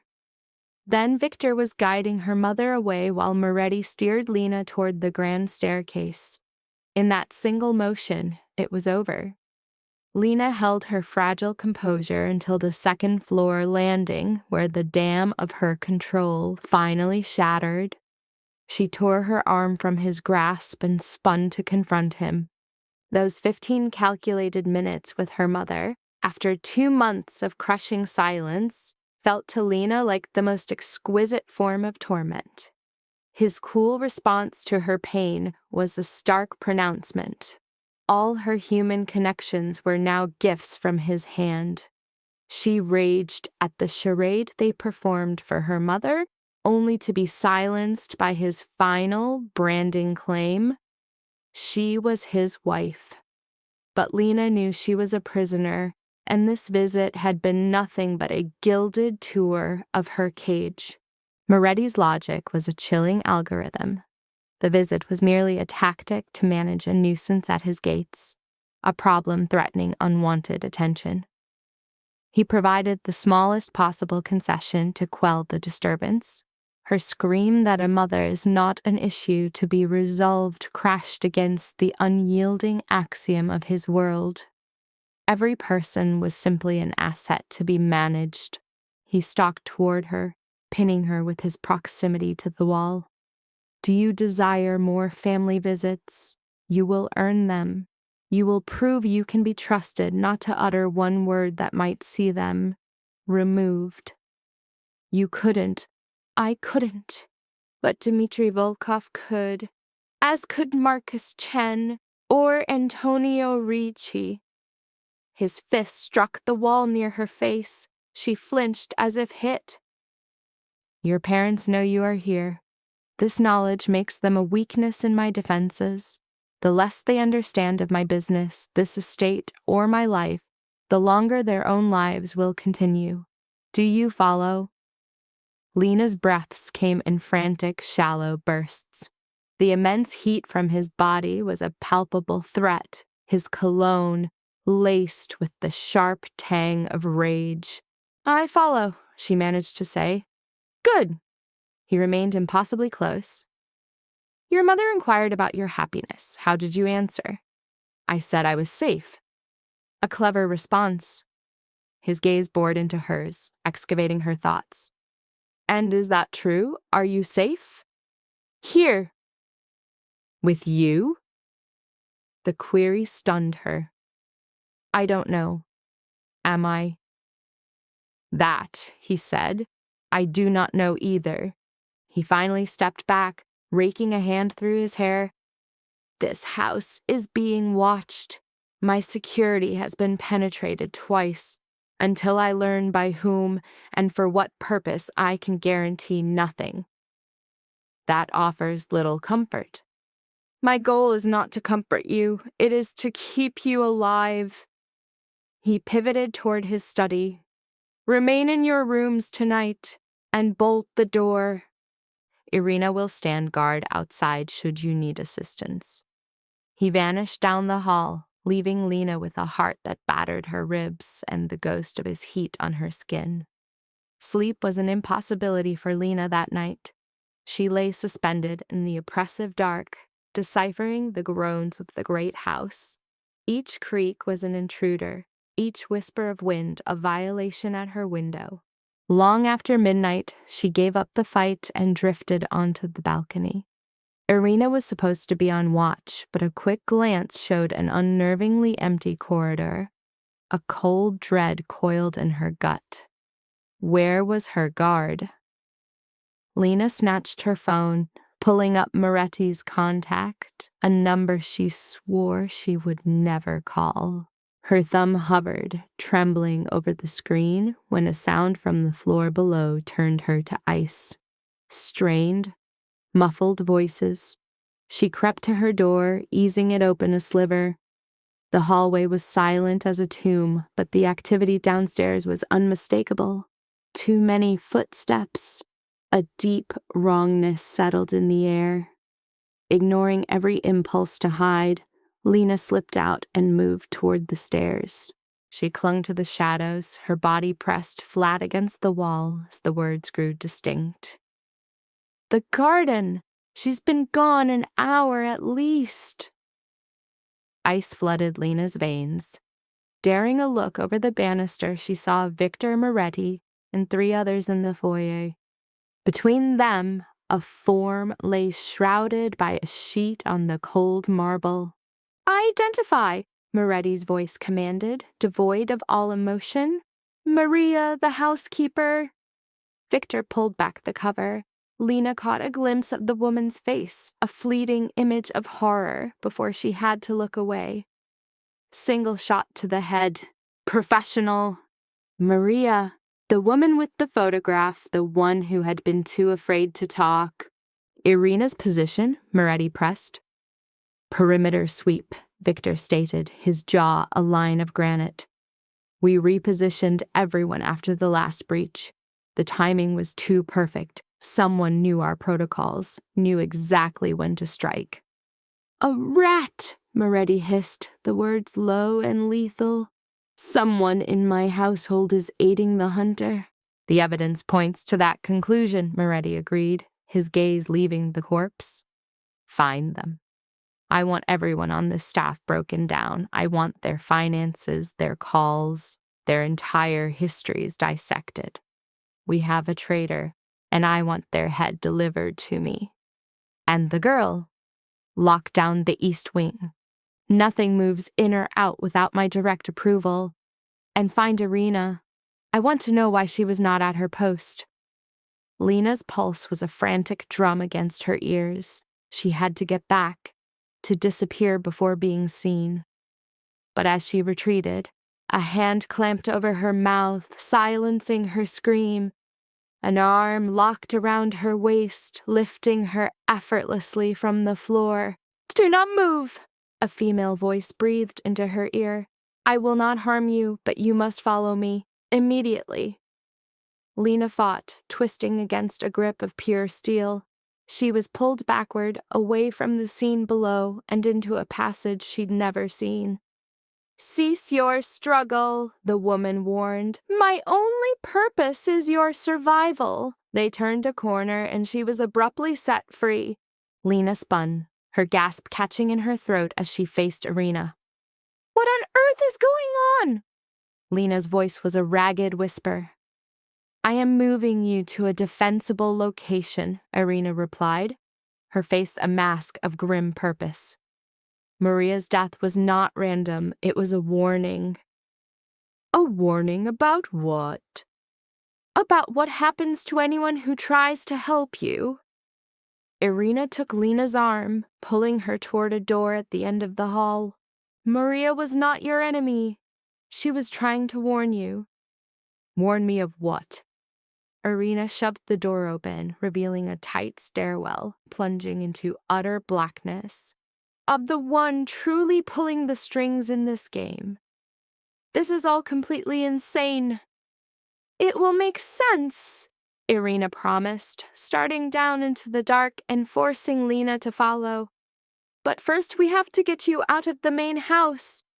If I am correct, no room on the upper floors is secure any longer. They descended into blackness, the path lit by the solitary, weak beam of Irina's phone.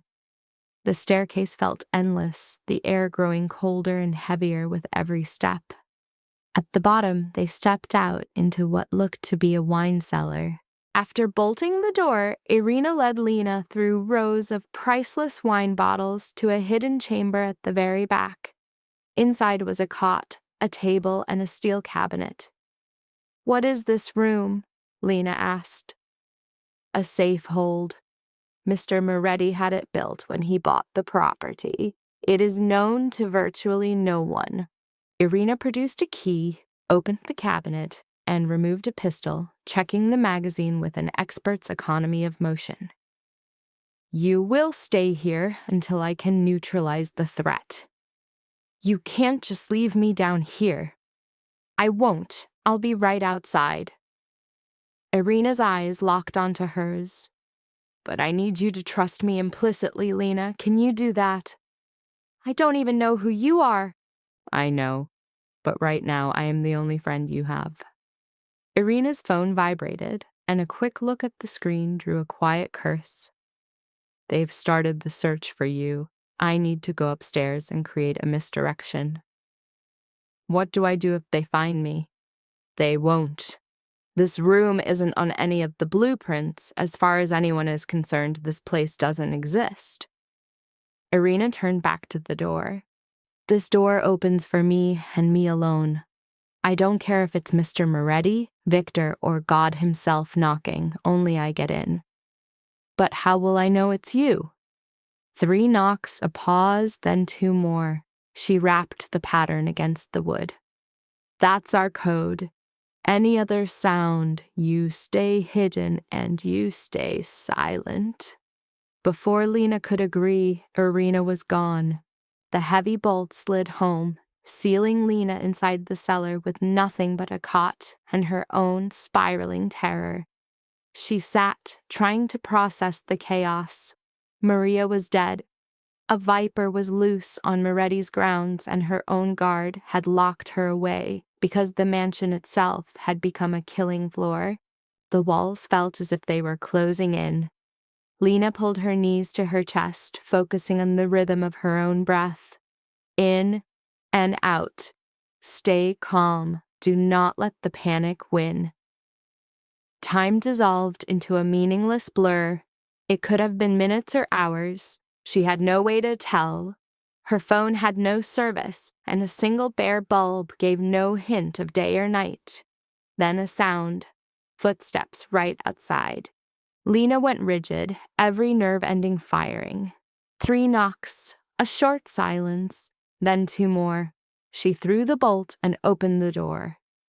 Irina stood there, her face a mask of exhaustion and strain. "We have a serious problem," Irina stated flatly. "Mr. Moretti knows you're missing. He's locked down the entire estate. He thinks you've been taken."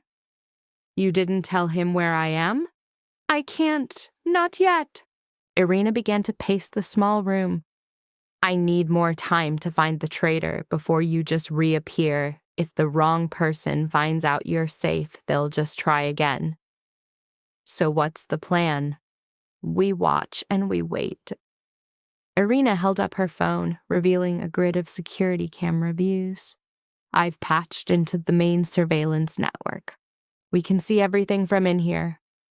On the primary screen, Lena saw Moretti in his study, Victor and his men standing by. His expression was glacial rage, but his hands were balled into bloodless fists. "He looks furious," Lena breathed. "He's terrified," Irina corrected, swiping to another camera.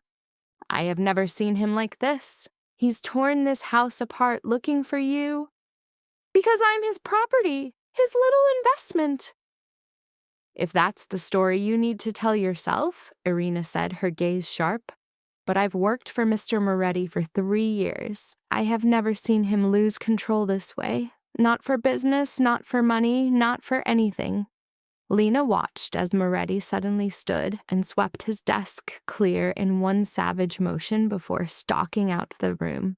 The cameras tracked him down the corridor, through the foyer, and out onto the grounds, his hunt driven by a desperation that echoed like a hollow pain in Lena's chest.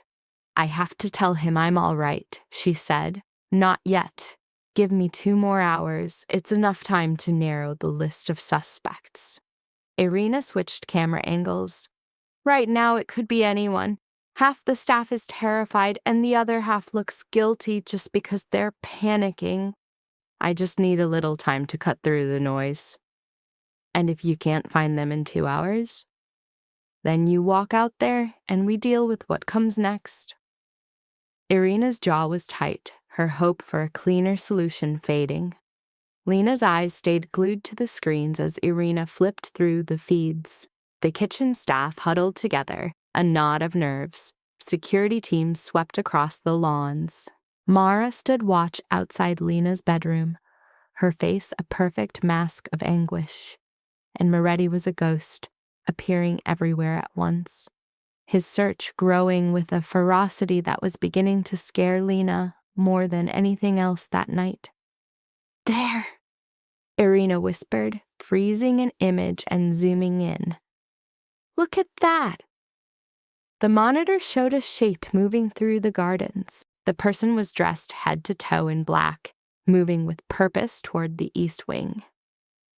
"Who is that?" Lena asked. "No idea, but they have no business being there."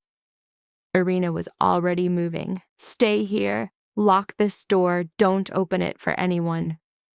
"Wait." But Irina had already melted into the darkness, swift and silent. Lena slammed the bolt home and turned back to the monitors, her heart hammering. She watched Irina appear on the garden camera, shadowing the unknown figure.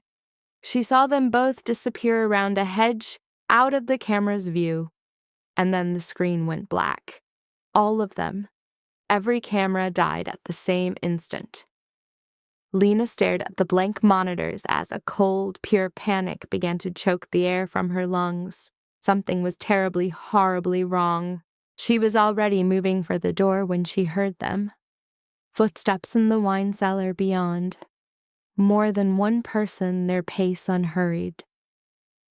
Lena stumbled back, her eyes frantically scanning the tiny room for a place to hide that wasn't there.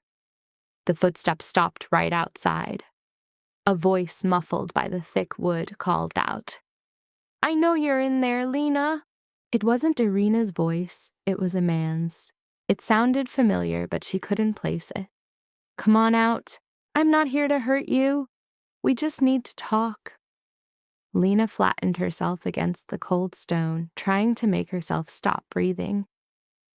"We can do this the easy way," the voice continued, "or we can do this the hard way, but either way that door is coming open. Just make it easy on yourself." There was a pause. Then a woman's voice cut in. "Bring it down."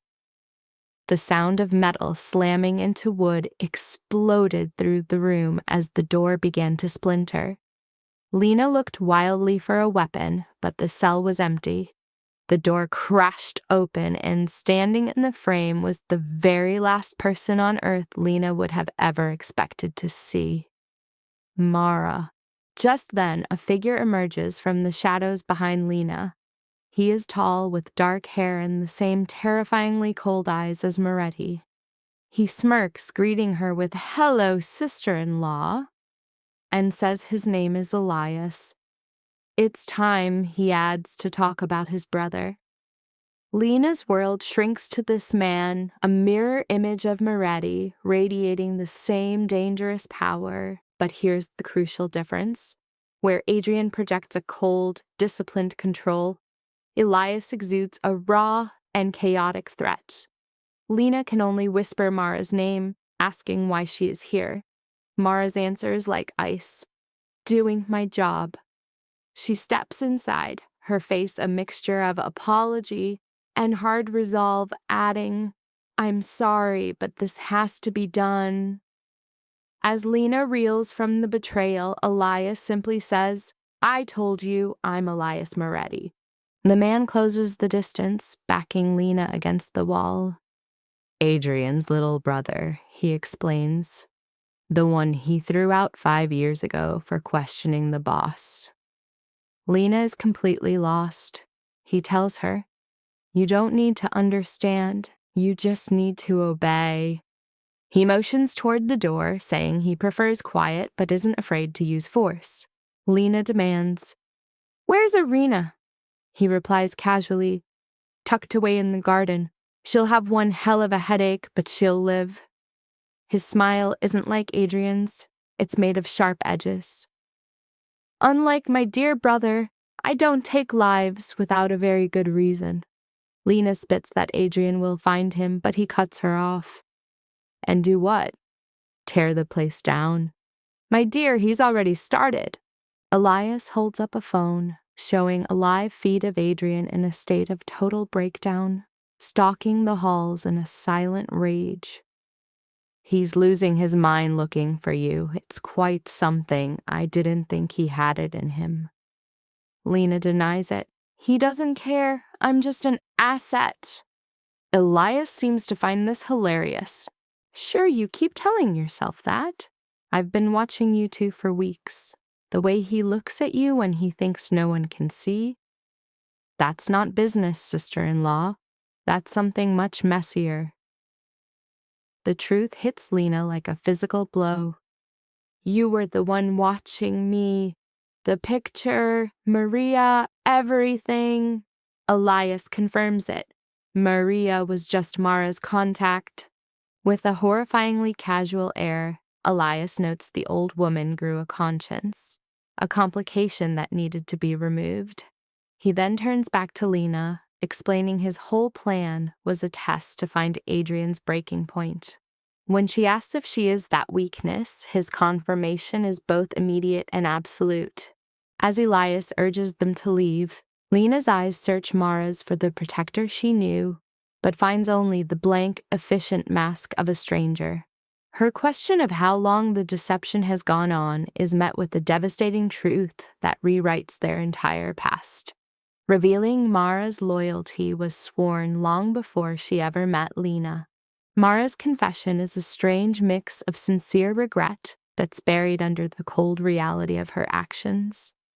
When Lena demands to know what the ultimate goal is, Elias's casual demeanor cracks, showing the raw, obsessive purpose beneath, to take back a life he feels was stolen from him. Elias paints his revenge as a simple act of rebalancing the scales, an eye for an eye. When Lena insists she is not a pawn, he waves away her identity completely. To him, she is nothing more than the key to Adrian's soul, the perfect weapon for his vengeance, a fact he emphasizes with the bruising strength of his grip. Mara trails behind, her face a mask of conflict, her quiet, a loud confession of guilt. They move down through the manor's secret veins, the wine cellar, the hidden passages, the servants' corridors. A descent into the family's rotten core, where the oppressive silence of the grounds magnified Lena's utter solitude. In this space, the design of Elias's mental assault is laid bare. He isn't hiding, he's directing a play. He commandeers his brother's own security network, forcing it to watch his theater of pain. His aim isn't freedom, but a flawlessly executed curtain raise, where a trusted friend will deliver the deepest wound. Victor, the security chief, grasps the horrifying scene in an instant. At his challenge, Elias yanks Lena back, making her a living shield, the physical proof of her value as leverage. His demand is the first move in a deadly game, played not for territory, but for the shattering of his brother's mind. The notion of his own death earns a sneer from Elias, his certainty built on a cold, precise reading of his brother's soul. He knows that in their brutal world of men, caring for someone is a death sentence. Lena is now the raw nerve ending he will torture until Adrian's whole empire of control collapses. Lena's question reveals she has no concept of what drives her captor.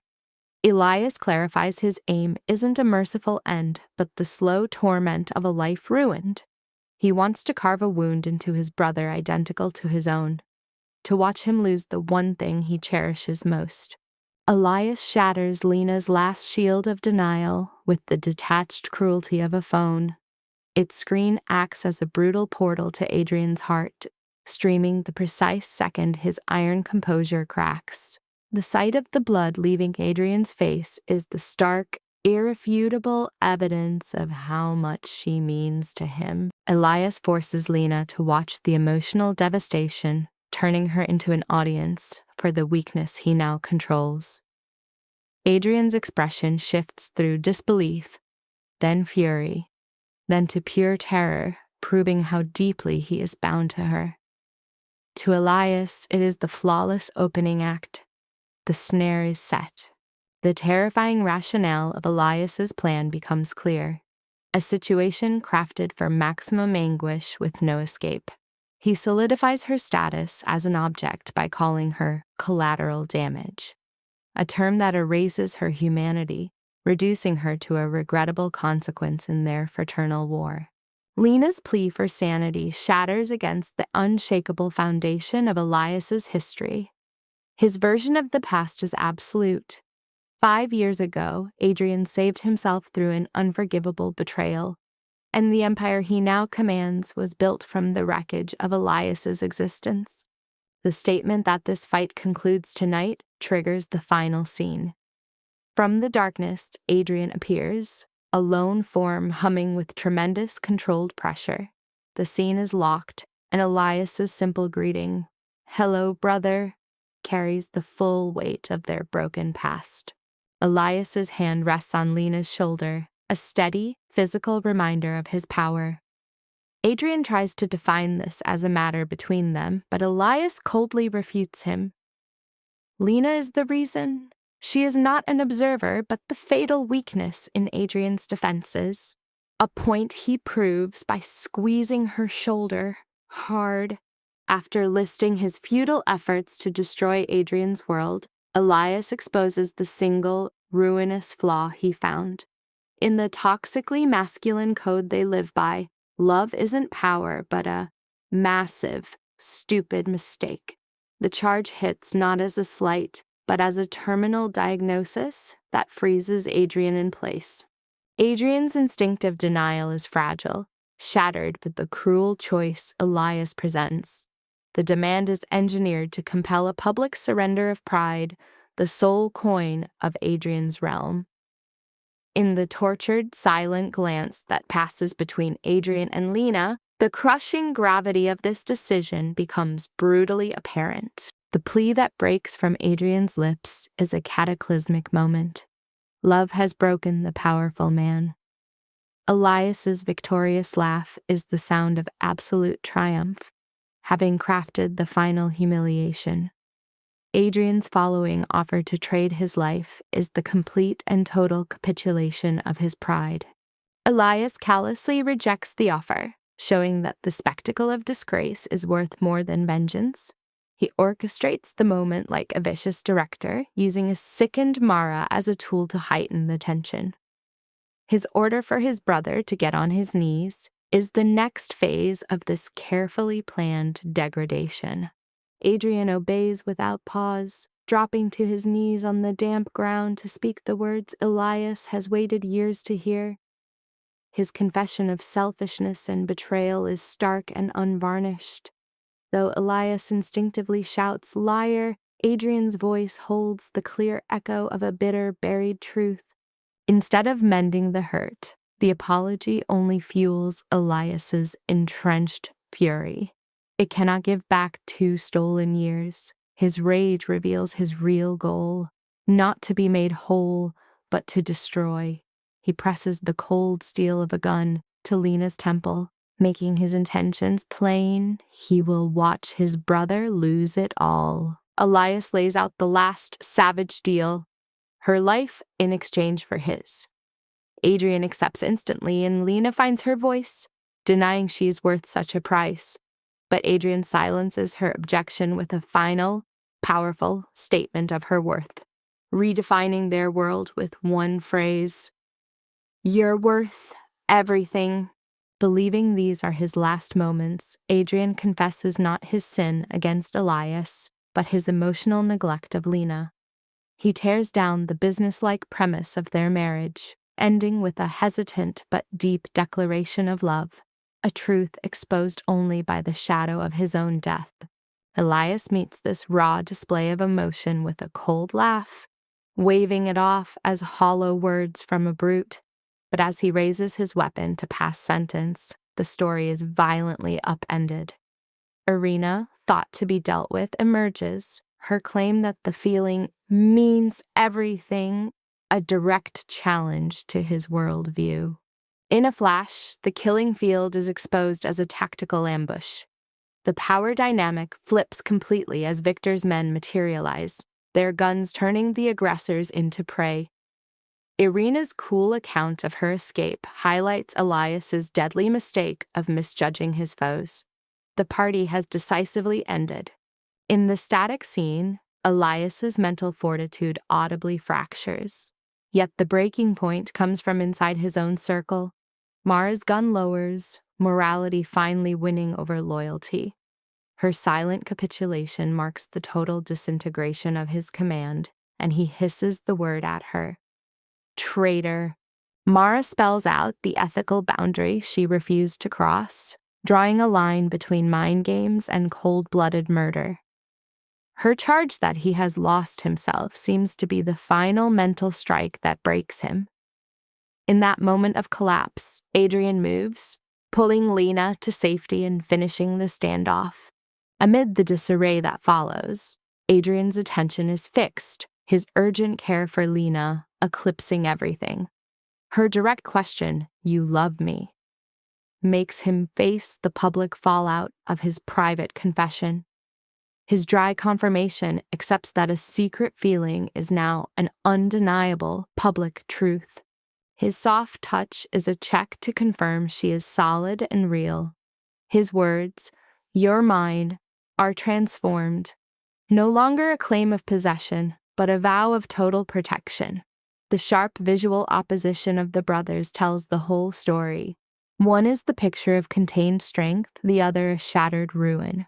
Even beaten, Elias makes one last mental play, asserting a power he chose not to use. Adrian counters not with a denial, but by implying a conscience in Elias that Elias himself disowns. Adrian then takes the weight of their history, admitting the harm he caused without making excuses. In a shocking departure from the endless retribution that rules their lives, Adrian grants clemency. He offers not a grave, but exile with the means to start again.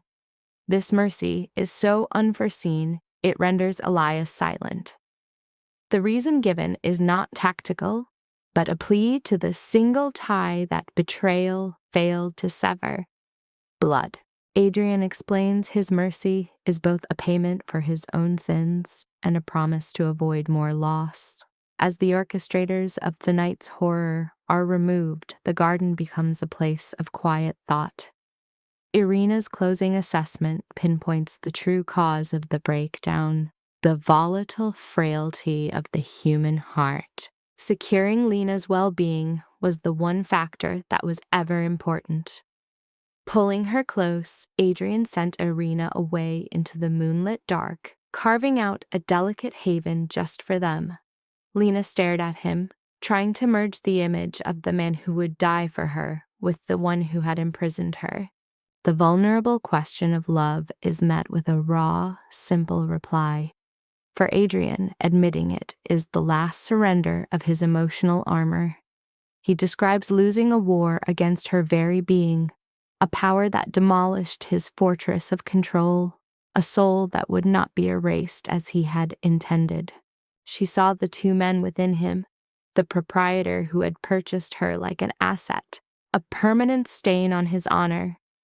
But that truth warred with the memory of his raw courage, his feral protection, and the sight of him kneeling to an enemy, all for her. Her arms found his neck, a chain binding them both to this shared, beautiful madness. The kiss was not passion, but something closer to worship. as though she were a priceless, fragile relic. His words then shattered their old world, rendering the language of ownership obsolete. A new treaty was drafted, and Lena set the first term. She wanted no riches, no power, but the pieces of her stolen past to see her parents. It was an act of reclamation, a defiant rejection of the staged 15-minute visits that had been her cage. The second provision was her education, to be resumed under the shadow of armed guards. The third was the most dangerous, a demand for absolute clarity, an entry into the dark truths of his world. She insisted she had married the risk the moment his men came for her. Her logic was simple and final. She would rather face the monster she knew than be protected by soothing lies. After a flicker of calculation in his eyes, Adrian yielded. He promised full disclosure, but not tonight. Tonight was only for the silent assurance of carrying her inside. As they passed from the cold darkness into the warm interior, she voiced the essential question of their future. His answer was a framework for building a real marriage from the rubble of a business deal. The weeks that followed were a testament to that total, radical reconstruction. Elias was sent to Europe, a ghost with a new name and one final warning. Mara was likewise excised from the Moretti syndicate. Security was stripped down and rebuilt from nothing. Lena's parents were settled in a guest house, granting closeness without sacrificing freedom. Her father's confession came in a torrent of apologies, lancing a wound that had festered for months. Their broken family began the slow work of healing. Catherine's lessons evolved from survival to the intricate dance of power. Lena was learning to be a queen, not a pawn. She moved through his empire's social circles, forming alliances with the wives of powerful men and building her own channels of influence. School visits resumed. Irina a constant, watchful specter. The children adored her stories of clever heroines who engineered their own fates. And Adrian was changing. The core of the ruthless syndicate boss was still there, an unalterable piece of him. But that core had grown porous, allowing warmth and genuine smiles to filter through. 3 months after their pact in the garden, Lena watched Adrian in his element. He was an hour deep into a negotiation laced with elegant threats, yet his attention kept snapping back to her. He mouthed a silent apology, a promise of 5 more minutes. When the call ended, he rose, pulling her to her feet as the predator dissolved into the partner. He spoke of a gift, and wary of more gilded cages, she cautioned him. This was not jewelry. From a drawer, he took a file. Inside rested the founding document of her bondage, the original debt contract between Volkov and her father. Her breath caught in her throat. The agreement that had shattered her reality now lay in her hands. Adrian said he had bought it from Dmitri for double its price, a sum that was meaningless. His true intent was revealed as he took the papers, walked to the fireplace, and fed them to the flames. They watched the instrument of her captivity burn to ash. He told her she was free, the debt void, their marriage no longer a transaction. The answer to what it was now lay in a small box. Inside was no gemstone, but a plain gold band, a symbol of a promise, not a price, a choice to be made daily, born of want, not debt. Lena's gaze lifted from the unadorned ring to him. The man who once saw her as a cipher now looked at her as if she was his entire world. It was not a proposal, but a petition for her to stay, to build a life with him as an equal, not as property. His declaration of love was stark and complete. The choice to stay was a genuine question of her liberty. With the ledgers wiped clean, she could have walked back to a normal life. But normalcy had become its own kind of cage. Her whispered yes was an act of absolute sovereignty. The ring he placed on her finger felt entirely new. It was light, a vow, not a manacle. He was grateful that she had seen the man behind the monster, a vision that sparked his own desire to be better. Their kiss sealed a future built on profound risk. "For choosing me when you could have walked away," he murmured, holding her like his only anchor. Outside, the sunset painted the estate in a violent, beautiful gold. In the distance, the sound of her parents' laughter felt like a relic from a life almost lost. This was no fairy tale. It was a savage, intricate reality, still ringed with danger. But it was hers. One brutal truth at a time, they forged a new world from the wreckage. 6 months later, Lena's reflection was a stranger's. The terrified girl who signed her life away was gone, replaced by a survivor who had been tempered in the fires of chaos. A new woman stood there, a tactician who understood the brutal calculus of his world. At the door, Adrian waited, his suit and armor of extreme wealth. But the real power was in his gaze, a look that saw her as his singular, vital center. She took his arm, ready. Their shared goal tonight was a gala, an act of pure alchemy, to use the profits from a dark trade to create a legitimate one. It was her strategy, powered by his fearsome reputation. She would not be a consort in his shadow. She would be the queen at his side. Her mother's smile was a blessing, her father's nod a hard-won peace. Even the stoic Irina offered a faint flicker of approval. Catherine was there, her sharp gaze already dissecting the room's power dynamics. Adrian's quiet question about her nerves received a direct answer. "There is a good kind," he whispered. "The kind that reminds you that you have something to lose," she said, her grip on his arm tightening. "It means this is worth the war." His kiss on her temple was a silent concession. "Then I am terrified 24/7, he admitted as the first guests arrived. Vivian Castellano, Lin Chen, and a dozen other predators in tailored suits swept in. Lena stood her ground, with Adrian a shield at her side. This was her new battlefield, as beautiful as it was lethal. But she was prepared. She had been sold, hunted, and had stared into the void. She had managed the impossible. She learned to love the man who bought her, and by doing so, she had excavated the humanity he'd buried deep inside. Whatever threats came now, they would meet as one. Across the teeming ballroom, she met Adrian's eyes. He returned her slight smile, a silent pact formed in a room of enemies. In that look, Lena knew her gamble was sound. The contract that began her ordeal was gone, reduced to ash. What was left was raw and damaged and real. And that reality was priceless.